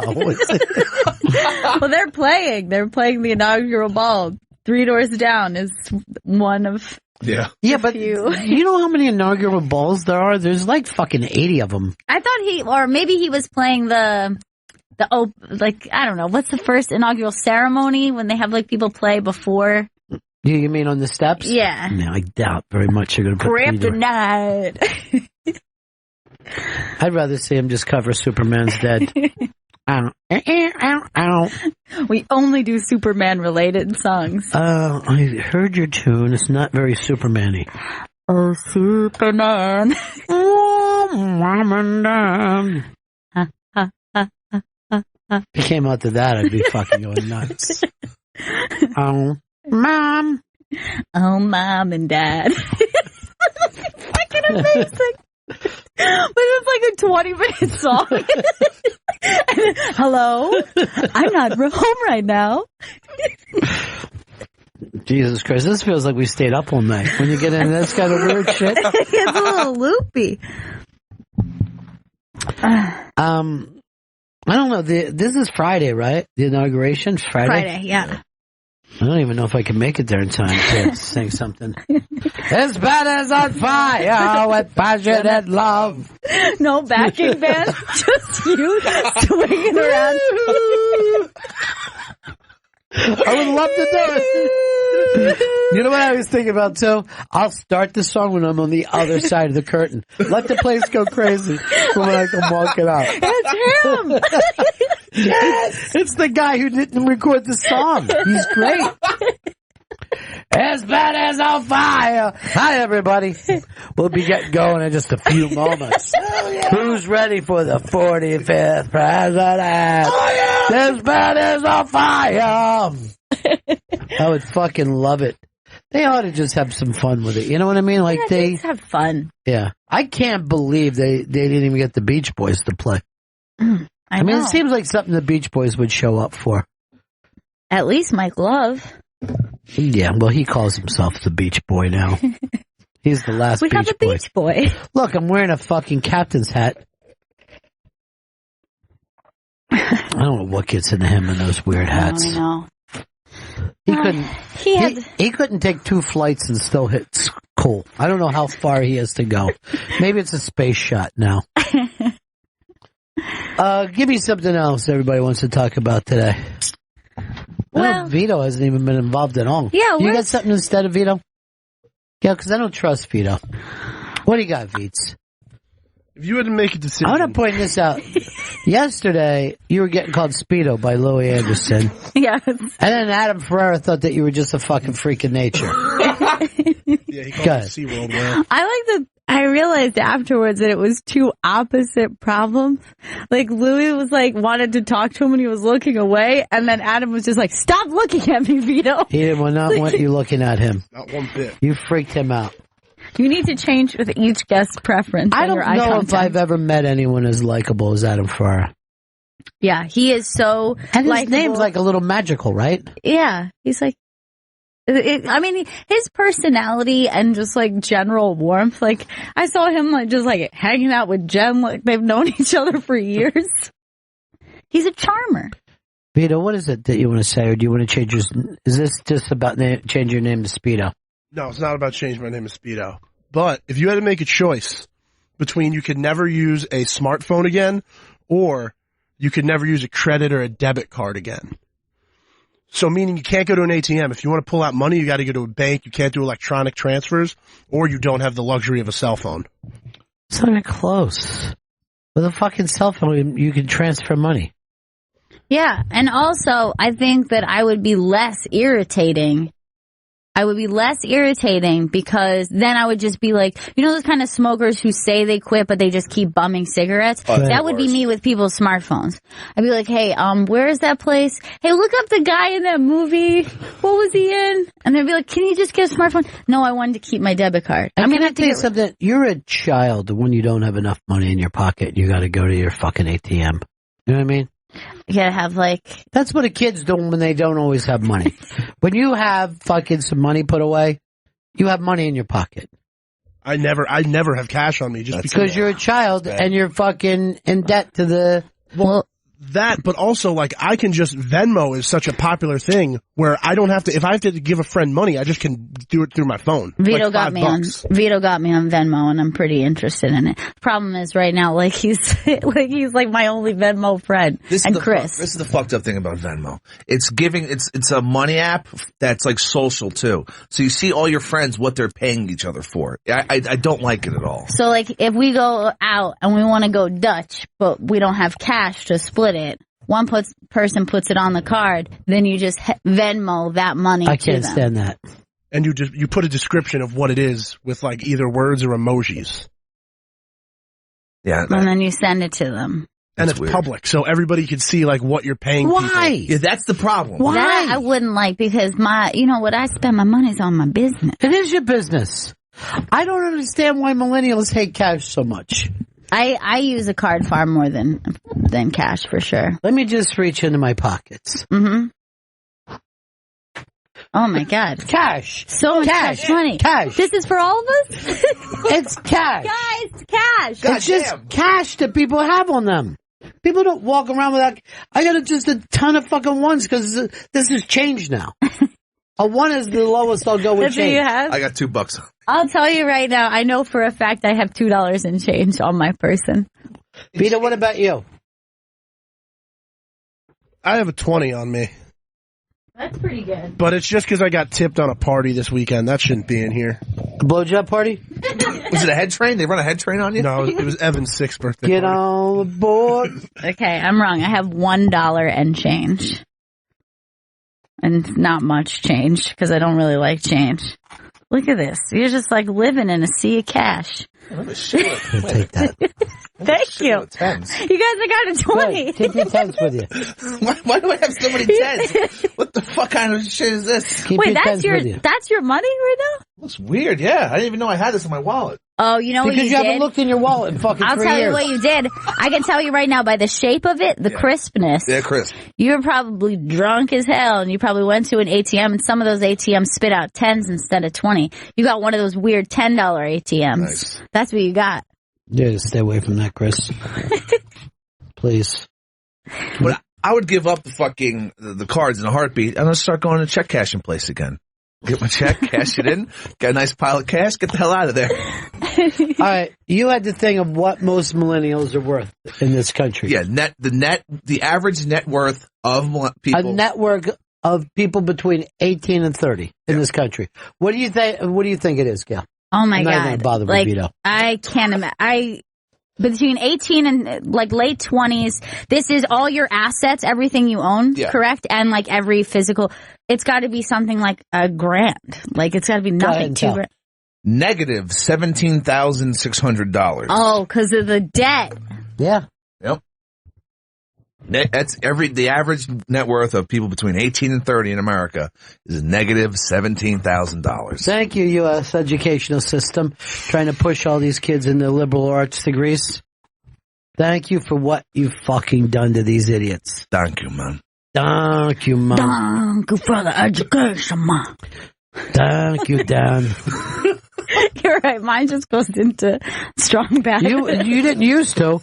He used to be strong bad, and you've turned around and you've become strong bad. No, I'm strong batting his impression. The original thank you, man, was a good impression that you ruined, Chris. It was a good impression. I just made it better. Thank you, man. I just got something from the Republican National Committee.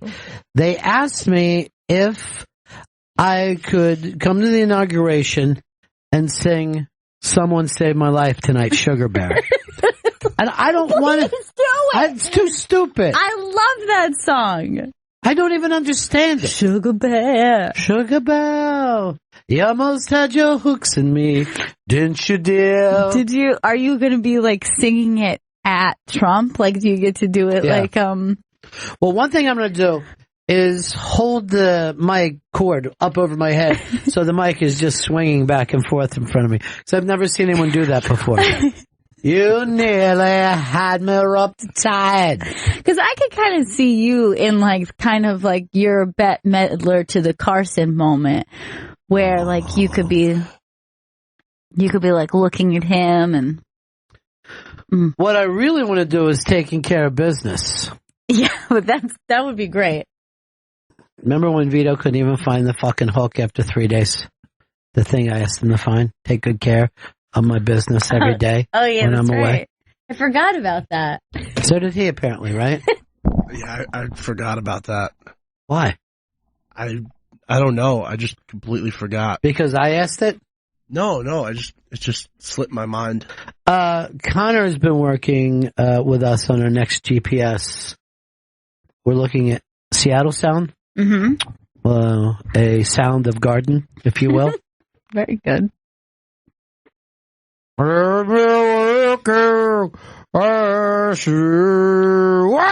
can't remember.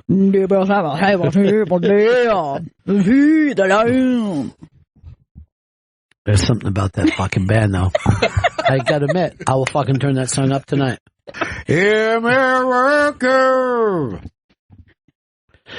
I wouldn't even mind singing that at the inaugural if I get the opportunity. I would. I'm kind of stuck on Sugar Bear right now. What about Black Hole Sun? Would that work for him? That could be cool. And like that really puts everyone on a certain edge. Like, is this going to be a good thing? Is it going to be a bad thing? We don't know.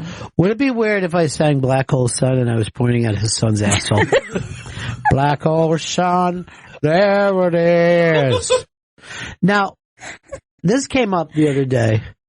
Donald T. Rump, the next president of the United States, Trumpsky, he doesn't know what to do with his planes. He can't fly them over the next 4 years. And, you just can't put a plane away. A plane has to run all the time to be good. Yeah. A plane needs to run. If you don't, everything goes bad on it. So they go, well, you're letting your kids take over. Well, you just let them have the plane. He's like, I'm not giving them a fucking plane. This is a goddamn airplane. He never lets the kids use the plane, they said. That's shocking. I thought he at least Donald Jr. or Kushner. Yeah, I just think that, it's remember like, Dad, when his daughter was just flying fucking coach? Oh, you're right. He doesn't, he lets the kids fly first class or coach. Occasionally they can get their own private, just to rent. Yeah. But they do not get the Trump plane. The Trump plane says Trump. People expect Trump. Wow. I know a guy who sent a fucking plane back, private fucking plane, jet, to get his dog. He flew us all someplace, and he goes, it's flying back right now. I'm going to get the dog and bring it. Oh my God. I couldn't fucking believe it. He had big fishing rods were just fucking hanging up in the plane, too. It was weird. That's bizarre. So I don't know what he can do. He can't fly around. He has to legally be on Air Force One because that's a military plane. His only option is to let the kids have the plane. That is an option. Or, see, he could rent the plane out, but then people are going to be like, oh, he's making money while he's the president, and people rent his plane and they get to call him up. I mean, he's got a problem like no one else has ever had before. People are going to be constantly accusing people doing business with the Trump organization to get to the United States government. Yeah. So he has to be very careful with that.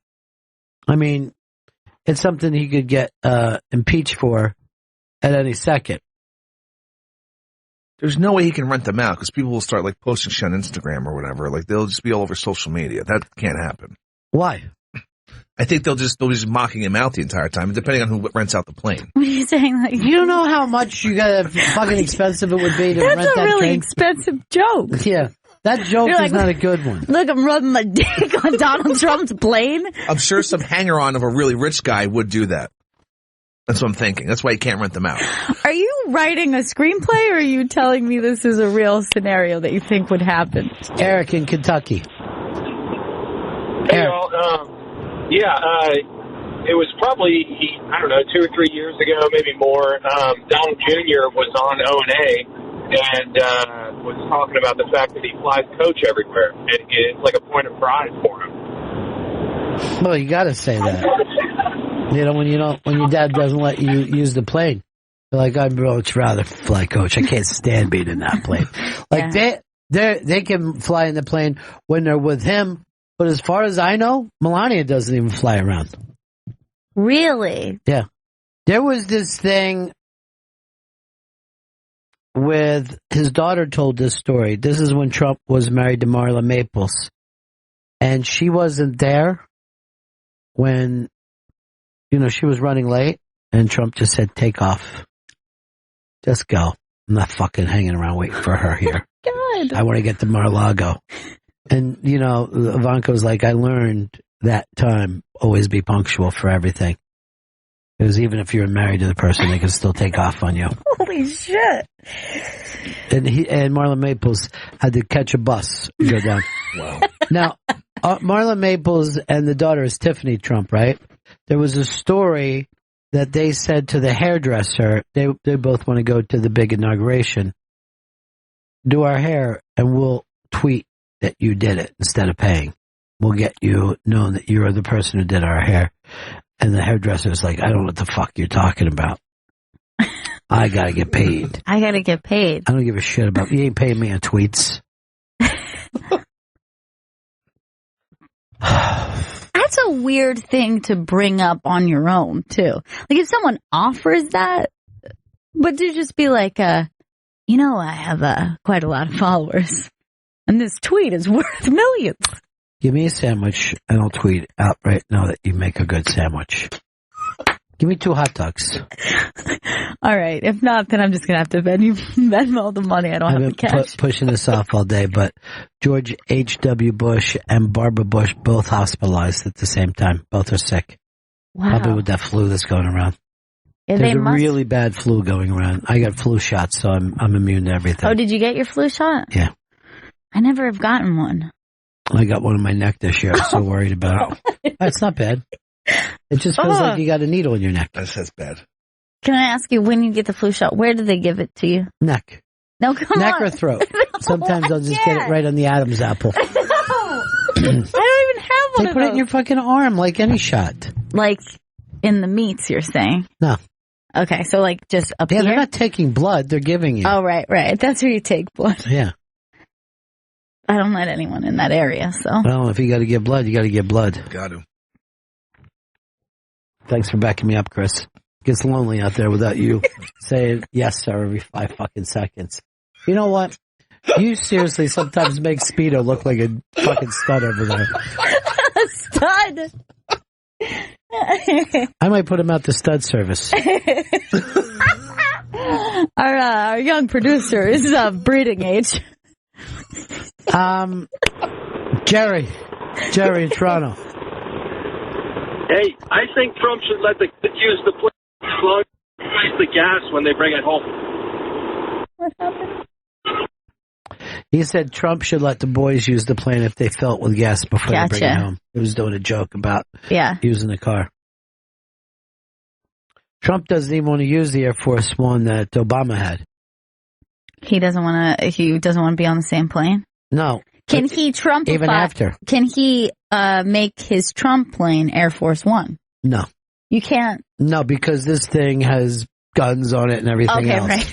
Right. As well as the stuff. It's not just a logo. No, you could turn around and fucking fire at people with that, if a fucking jet attacks them, they're ready to defend themselves.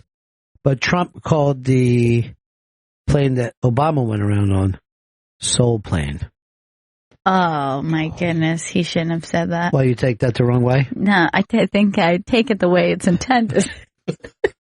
Then you're taking it as a joke. I'm not riding on this Soul Train. Plane, not Soul Train. Plane. Soul Train, anybody would want to get on that fucking show. When Connor and I were, putting together the Philly list, I went back and watched a lot of Soul Train. Did you? Greatest fucking show ever. Really one of the greats, one of the all-time greats. You ever see Rosie Perez on Soul Train? This is, first of all, it's 100% news to me. She's unbelievable. Of course she is. She's unbelievable. You think I didn't see Do the Right Thing? I'm very familiar with the dancing of Rosie Perez. She's incredible. She's amazing. Fucking awesome. I like that move right there. I love it because it's some kind of... That's literally from the movie. Most of her steps. So she was a dancer? Yeah. For Soul Train every week. I don't know how often she was on it, but she's heavily featured.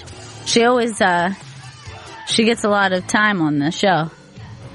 I mean, this is a shitload of episodes. I don't like to see her dance with other people. I like to see her dancing alone. You like her going down the line. Yeah. There, she's back on the line.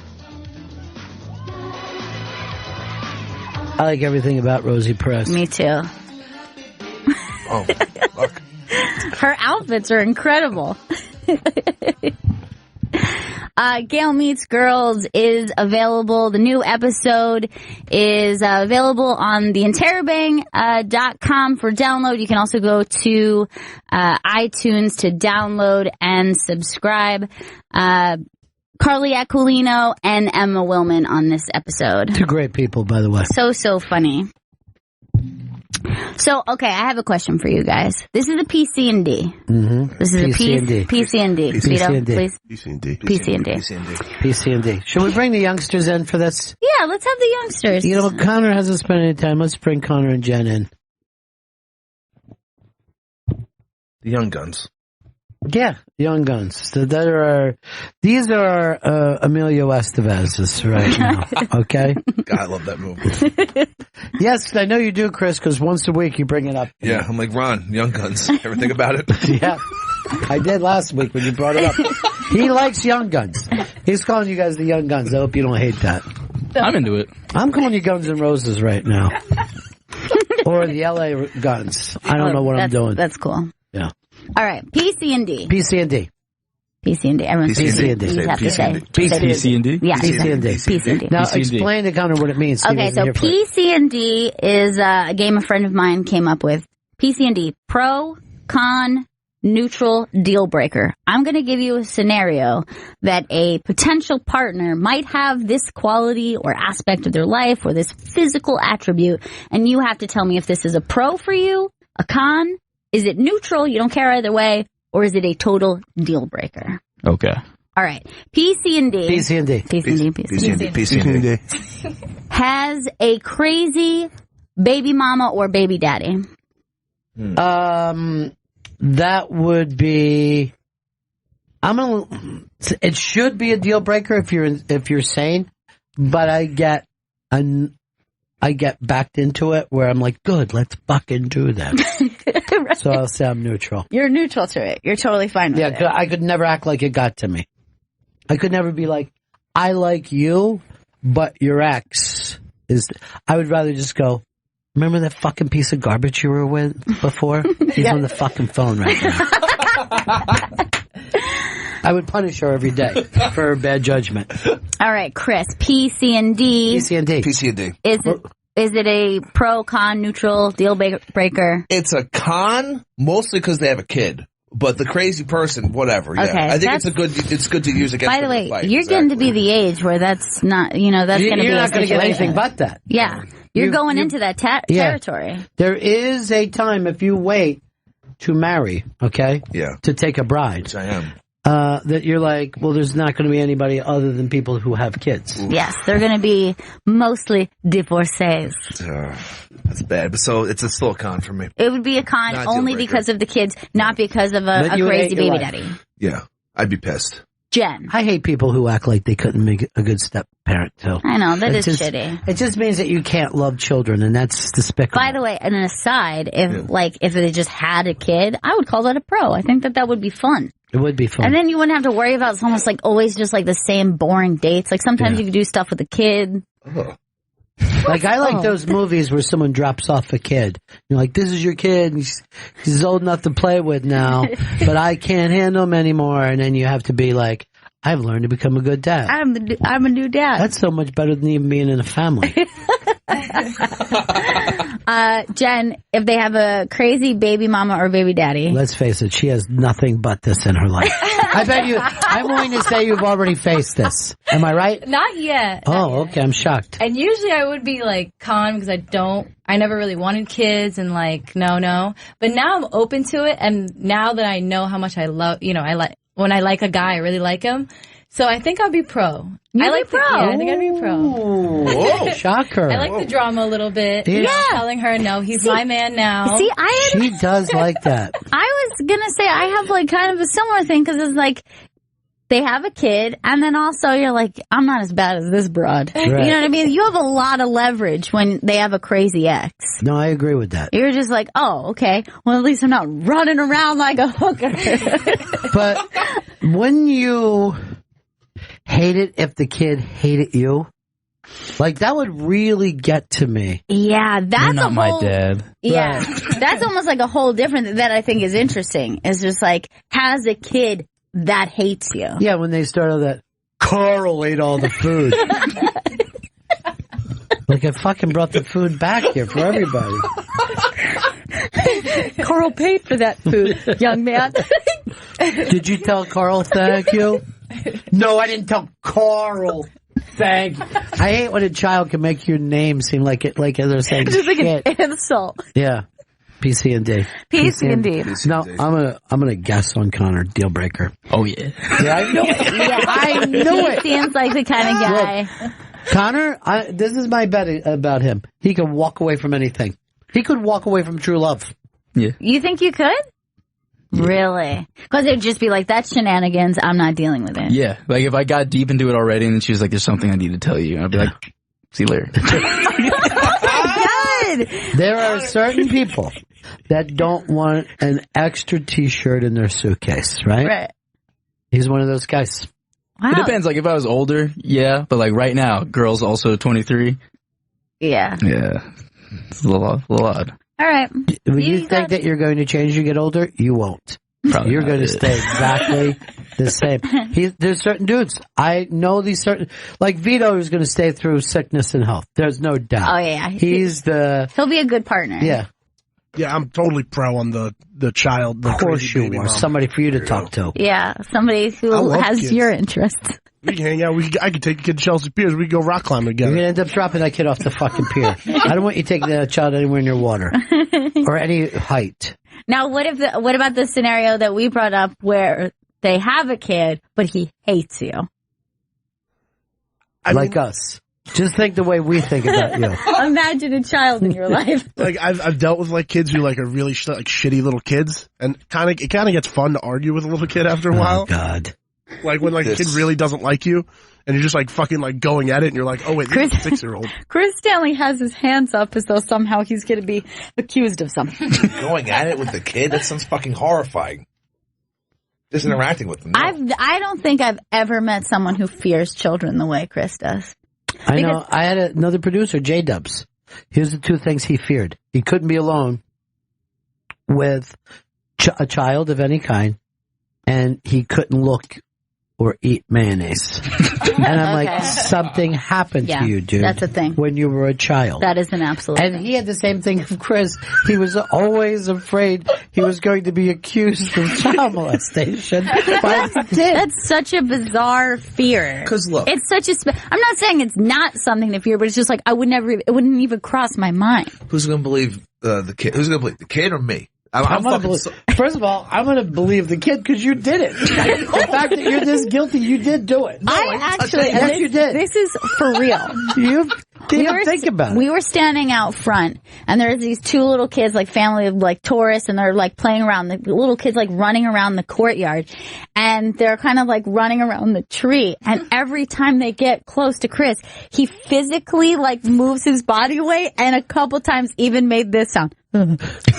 Like he was afraid one was gonna graze him, and that meant that he touched his penis. How about when I crashed into the guy yesterday on the sidewalk, and he wouldn't even turn around and look? Yeah. I see a cab, I start to move that way, and a guy was walking him. straight. Yeah, I just body check him, and he was afraid to look over to see who did it to him. All right, give us another PC and D. All right, here's another PC and D. Mm-hmm. PC and D. PC and D. PC and D. PC and D. PC and D.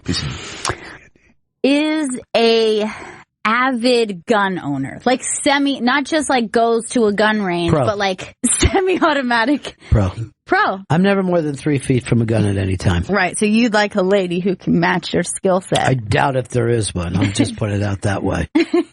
And unlike Vito, I can shoot just as good in my left hand as I can my right. No, I would have zero problem with that. I'm going to say almost in a similar fashion to Chris. I feel like I wouldn't trust myself around them. You might shoot him? I just because I went to a gun range once. Like I've shot shotguns. Like what is that when they toss the thing in the skeet or something like that? That I thought was really fun because it felt like a sport. But I went to a gun range once where we were like shooting handguns. And I found it to be the most terrifying thing. It was not even close to shooting shotguns. It was so weird to me that it just felt like I was holding an instrument of death and that at any point I could just like turn it and murder someone, which didn't occur to me at all shooting shotguns. I did not think, I could turn around and blast all my friends away. But I thought that with a handgun. Mm-hmm. Yeah, pro. Backing up everything that you said. There was a movie I saw the other day, I can't even think what it was, where a guy had a target made out of a dog, and everybody, what was the movie? It was, you were watching Atlanta. Oh, yeah. So, the target looked like a dog, and everybody was like, what the fuck is wrong with you? But they're all shooting at human targets. But no, you can't be here. Yeah. You're a dog killer. Yeah. But meanwhile, they're all like shooting human pictures beings. of humans, some of which are clearly other races, which I saw at those places. Like, this was like years ago.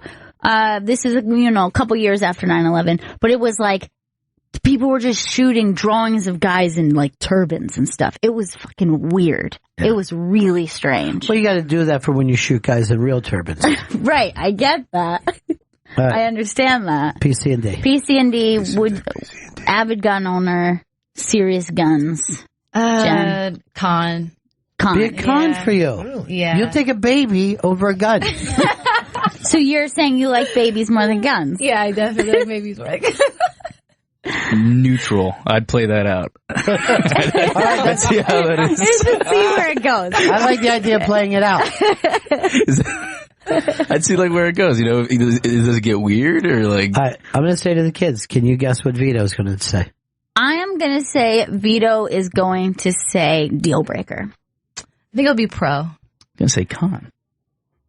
It's going to be deal breaker because the woman who is like obsessed with guns and has a whole collection of guns would scare the shit out of me, and I'm a frustrating person. Yeah, that is true. Yeah. Oh, yeah, I could never have a gun murdered. around you. I'd have to fucking check my gun every time I had a conversation with you or got an email from you.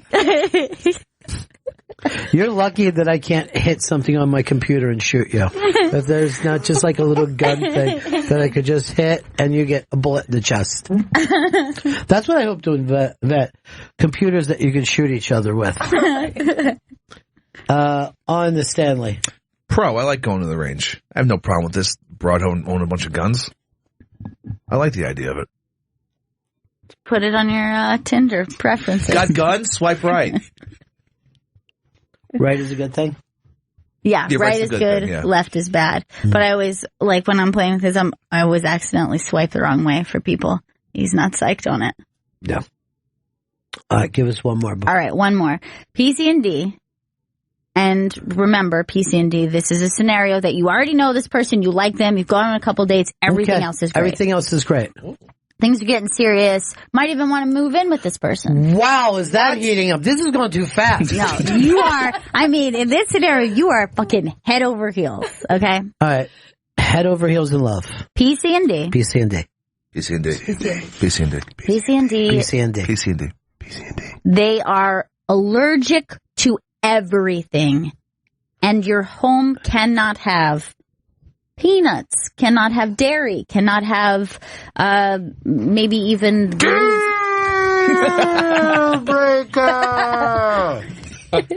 Here's what I'm saying. If I'm with you first, and as the years go by, you get a terrible disease. Sickness and health. Sickness and health. But before, this is why they asked. Right. You're talking about a pre-existing condition. Yeah. First of all, I think I'd rather be with a junkie than somebody that has allergies.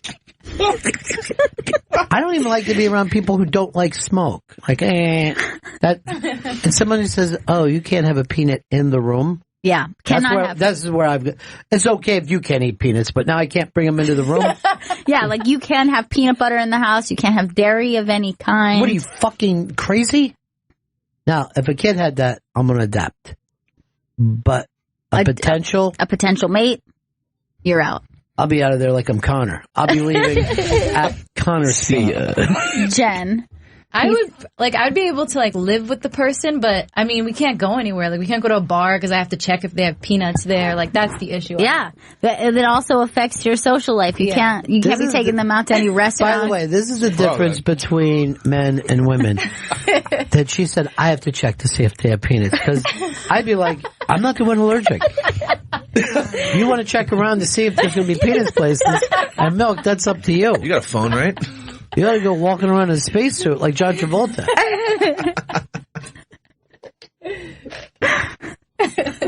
Don't panic. I just saw Loeb. Okay. We still have to do our time, though. In the meantime, Chris, PC and D on the allergies. I mean, I think it's a pro, because then it just makes everything simpler without you have to deal with the person. Yeah, you can't have any of the things that you like. You can't stock your fridge with any of these things. Like you can't order in. You can't order a pizza in. You can't go out to a restaurant that's going to be all peanutty in there. Say goodbye to Thai food altogether. You can't even be near. What? You see Thai food, you're going to have to change sides Here's of the what I'd be looking at her and then looking at Thai food. Looking at her and Thai food. The lady or the lion? Connor, PC and D. I'm not sure. I feel like how would I have been able to fall in love with them in the first place? Right. What kind of neutral setting? If I was supposed to. I bet it's neutral. You didn't mention the tits. Now that yeah. It's... I'd like to say neutral, but I'd probably end up killing them, because I know I'd eat peanuts, and I know you'd lie about it. I'd be like, I didn't eat peanuts today. You what would are you talking about? You'd food cheat on her, and that's right, man. If you eat a peanut and then kiss her, you can kill her. Yeah, that happened. It happened to a young girl. Her boyfriend had a peanut butter and jelly sandwich. A couple hours later. No, I didn't get that. I think it's a danger. I just don't think it could be done. It's too terrifying. And you're right. If it's a kid, that's just you adapt your life to it. Yeah, then you have to.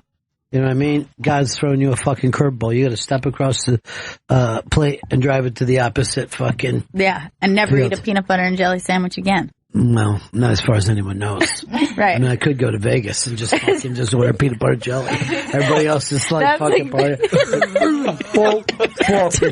Pounded milk.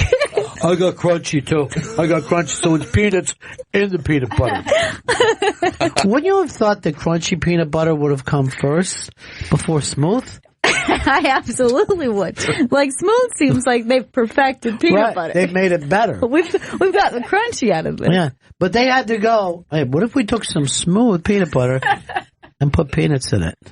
By the way, I was with some of the other people the other day, and they were making fun of me because I say peanut. Instead of peanut, I say peanut. I go, he's got a peanut allergy. That fucker.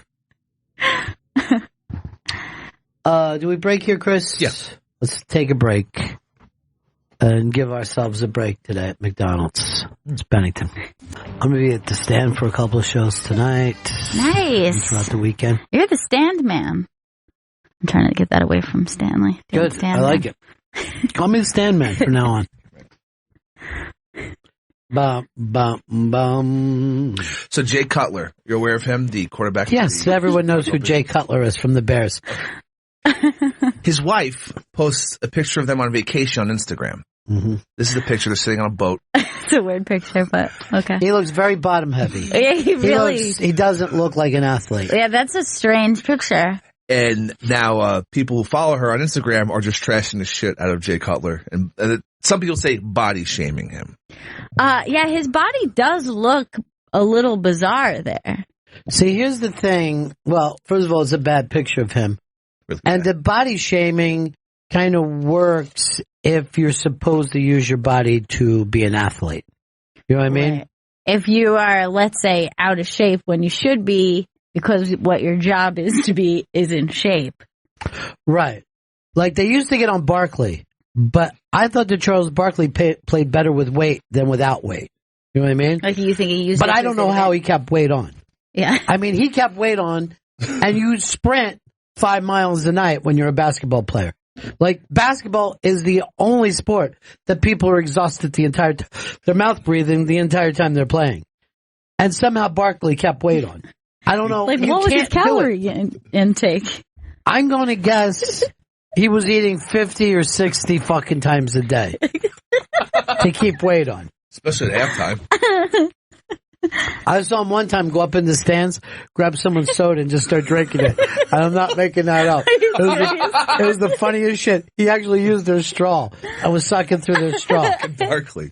He looks big there, but maybe it's just a bad picture. Yeah, I mean, it could be just bad. I mean, they're obviously sitting on a strange, like they're sitting on the bow of the boat there. And Although he's kind she of like, looks fine. Yeah. Yeah, she looks quite thin. Is there any other pictures? This was the only picture they posted of, Okay. like the vacation. That was the mistake. Yeah, she didn't need to. I don't know. I don't know why she did it. She knows people like to attack. What's her Jay name? Cutler. Kristen Cavallari. So she's like a gorgeous model or something? I think or? she was on a reality show like The Hills. She was on Laguna Beach, and she was on the Hills. Thank God we got you, Vito. Thank you, Vito. He has all the Didn't information. know about Laguna Beach. I never watched it. You know who else was on that show? Who? Chris, the movie star. Chris Pine. Chris Pine was on No, that? not Chris Pine. Chris Pratt. Yeah, he was on Laguna Beach. I never Vito's watched. looking at me crazy. Well, maybe he was on the Hills. He was on the OC. He was on the script of the OC. Okay, he was on the OC. Oh God, I get all of those confused. Yeah. I never watched. I never watched one of them. OC, Hills, or Laguna Beach. Big OC fan. Fox drama. Do you have You any? remember Chris on there? Yeah, he was in the 4th season. Was he funny? Yeah, he was a really good character on it. That's what he got hired for Parks and Rec from. And did you think that those were good shows, or were those shows that you were? Oh no, I Like thought the OC season 1 was one of the best seasons I've ever seen on television. Of any show? You got to understand. You could put a spoonful of shit in his mouth. I'll put season 1 of the OC up there. Because like I would understand like a lot. There are things that people watch that they're like comfort. It's almost like the way you would say junk food. I understand, but his favorite movie of all time is Transformers. The 3rd one. Come on. What is your favorite movie of all time, Vito? For the movie that like got me to like go into film was Back to the Future. Thank you. But then I really like the movie that like when I was applying to film schools like really was like, oh, I want to do this, was Knocked Up. It was like a comedy that had like a nice plot and like it had drama in it. No. There were sensitive scenes. I understand. Knocked Up. Best movie of all time. I just let fucking Orson Welles know the bad news. And you're how much in debt right now? 100,000. Yeah. Because of those two decisions. When you hear that, you realize how much worse off you are than most millennials. 5 I mean, now times worse. that doesn't even sound so bad now. Yeah, I'm fucked. Yeah, you are. I don't even really get a paycheck. Are you paying every month? Yeah, I have to. Like, the way like the financial aid works is like when you get like a full-time job, they start coming for the money. You shouldn't have got this job then. We should fire you.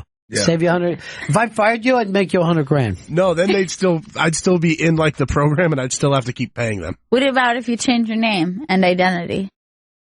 I don't Pepe. know. Change your name to Pepe. That would be great. Like the frog? Mm-hmm.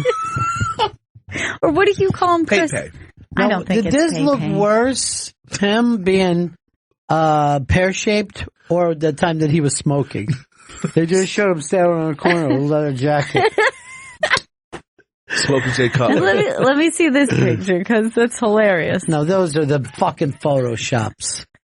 He loves to type. He just put a picture of a Photoshop He's so on happy the you put him field. back in typing after I fucking I snapped know. at him today. You're right. For I did. every word I was saying that he was typing.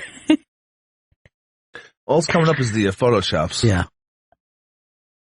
Have you seen the picture of Eli Manning on the beach? He looks like just as bad. No, he doesn't. He looks awful. He's one of the most unathletic men I've ever seen. Yeah, he's got 2 Super Bowl rings. They stopped that shitty fucking undefeated team. What's the Jets done? Jeez, you really love Eli, huh? People attack the man for no reason. Well, there's reasons. He just said his body. Made it specific. Oh boy, there he goes. This constant. There. That looks like a fine quarterback to me. You know, it's a soft man. That's a soft dude. Yeah, it's not even like saying like he's overweight. It's a softness. It's like an untone that I wouldn't have expected. He's pliable. That's why he's fucking started every game. It keeps it nice and loose. Keeps the arms loose. Yeah, you can't stop the guy. Unless, I know, you're the Packers.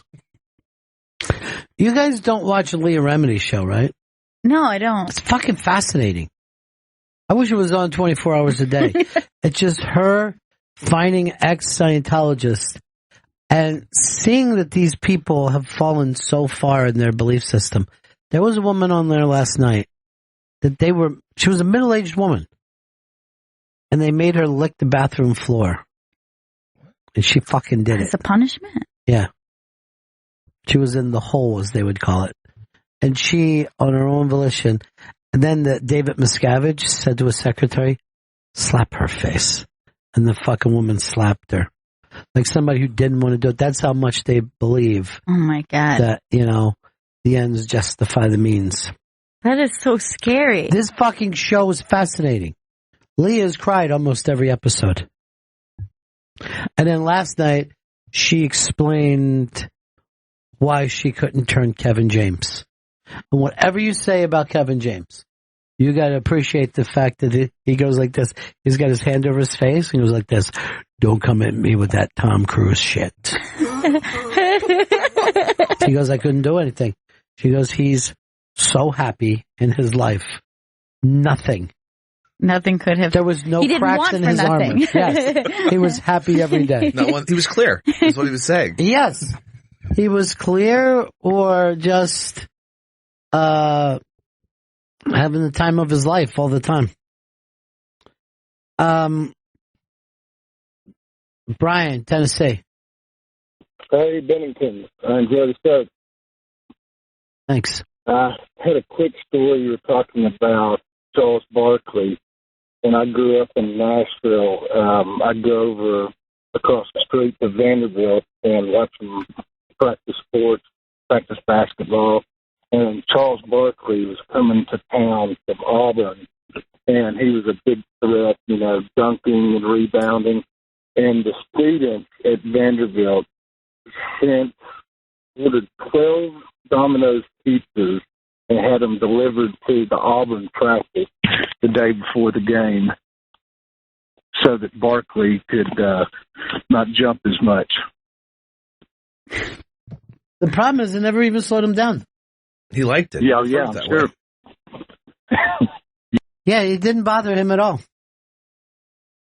I mean, no matter what he weighed, he could always play ball. And you think he was better when he had more weight? Like I thought he played best when he had some weight to him. I'm not saying that he could just eat whatever he wanted for the rest of his life. Matthew McConaughey was in here yesterday. He had gained 49 pounds for this, it looks like let me tell you, for a movie that's coming out in January. You know what I mean? Which is not the best time to let your movie come out. That's got to be part of the negotiations. Like once they say, look, you need to gain weight for this role, then you'd be like, when is it released? Like, what are we really looking at here? I mean, because if I'm either gaining or losing an extreme amount of weight, I want like at least like a guarantee that I'm going to be a contender for an Oscar. Look, gaining is not a problem. It's the losing the 49 problem. Are you sure this role is worth it? Right, because you're going to get to that point. It's going to be maybe easy getting there. If they said, we want you to gain 15 pounds, They probably just shouldn't even bring it up to me. They should just not say a word. What about this? If a popular actress had to gain weight for a role and then she just couldn't get it off after that.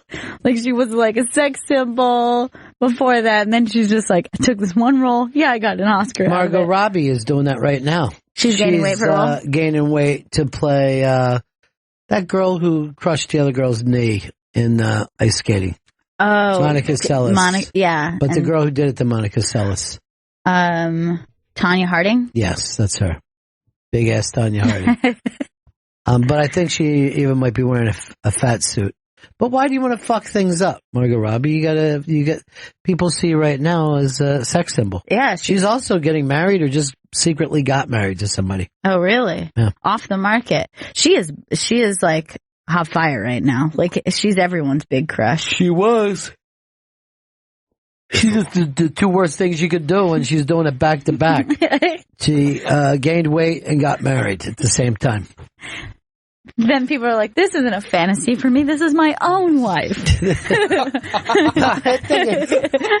I think it's hilarious that if someone gets married, people go, I'm not hot for her anymore. Yeah. Now that she's off the market. You were never on the market with her. Yeah, what does it matter at that point? It doesn't matter. They're like, oh, now we'll never be together. This is never going to work. You got to be a drunk drug addict to think as a regular person you have a shot at a movie star. You better have a fucking band. Something big happening. Yeah. And it can't just be money, because they got money. Yeah. You know what I mean? Like, it can't just be like, oh, I have a ton of money. Well, no, I don't think that applies if the woman... But the thing is, women like confidence, and when you have money, you're confident. True. So it probably... Yeah, but I just don't think it would be as big of a selling point to somebody who's got money for themselves. They'd be like, yeah, what else? What else you got? Something creative? Something special? What do you work with kids? What if you have enough money that you own the Dodgers? I don't think any movie star, because they're not even normal women, I don't think they're like anybody who, because they're nice to kids. You know what I mean? I think they like people who can make their career last longer at the top. I think that they need like someone sensitive and interesting. They're yes, just like, as a personal assistant. That they can get. Because they all have people to agree with them and talk to them. I mean, they're makeup people. They just get to talk to like they were a Catholic priest at fucking confession. You know what I mean? Oh, they could just sit there and get their hair dids and talk for an hour. They're like, you shouldn't even be with him anymore. I'm on your side, Margot Robbie. He's the worst. All right. Chris Gallagher says, your producer is afraid to correct you. It was Nancy Kerrigan, not Monica Seles. You are completely right about that. Chris, why didn't you correct us? Bob said this. Why didn't they just get Amy Schumer to play Tanya Harding? If you see how much Margot has like an Amy Schumer sketch look in this movie, you won't believe it. Really? Yeah, it looks like what Amy plays in the sketch. Hey, we're going to wrap this one up. Back in here tomorrow. Tomorrow's going to be what? Thursday? Yes, Thursday. it is. See you Thursday. Or see you again in 1974. Ladies and gentlemen, the evening is over. We hope you all enjoyed yourselves, and we'll see you all again in 1974. Good evening!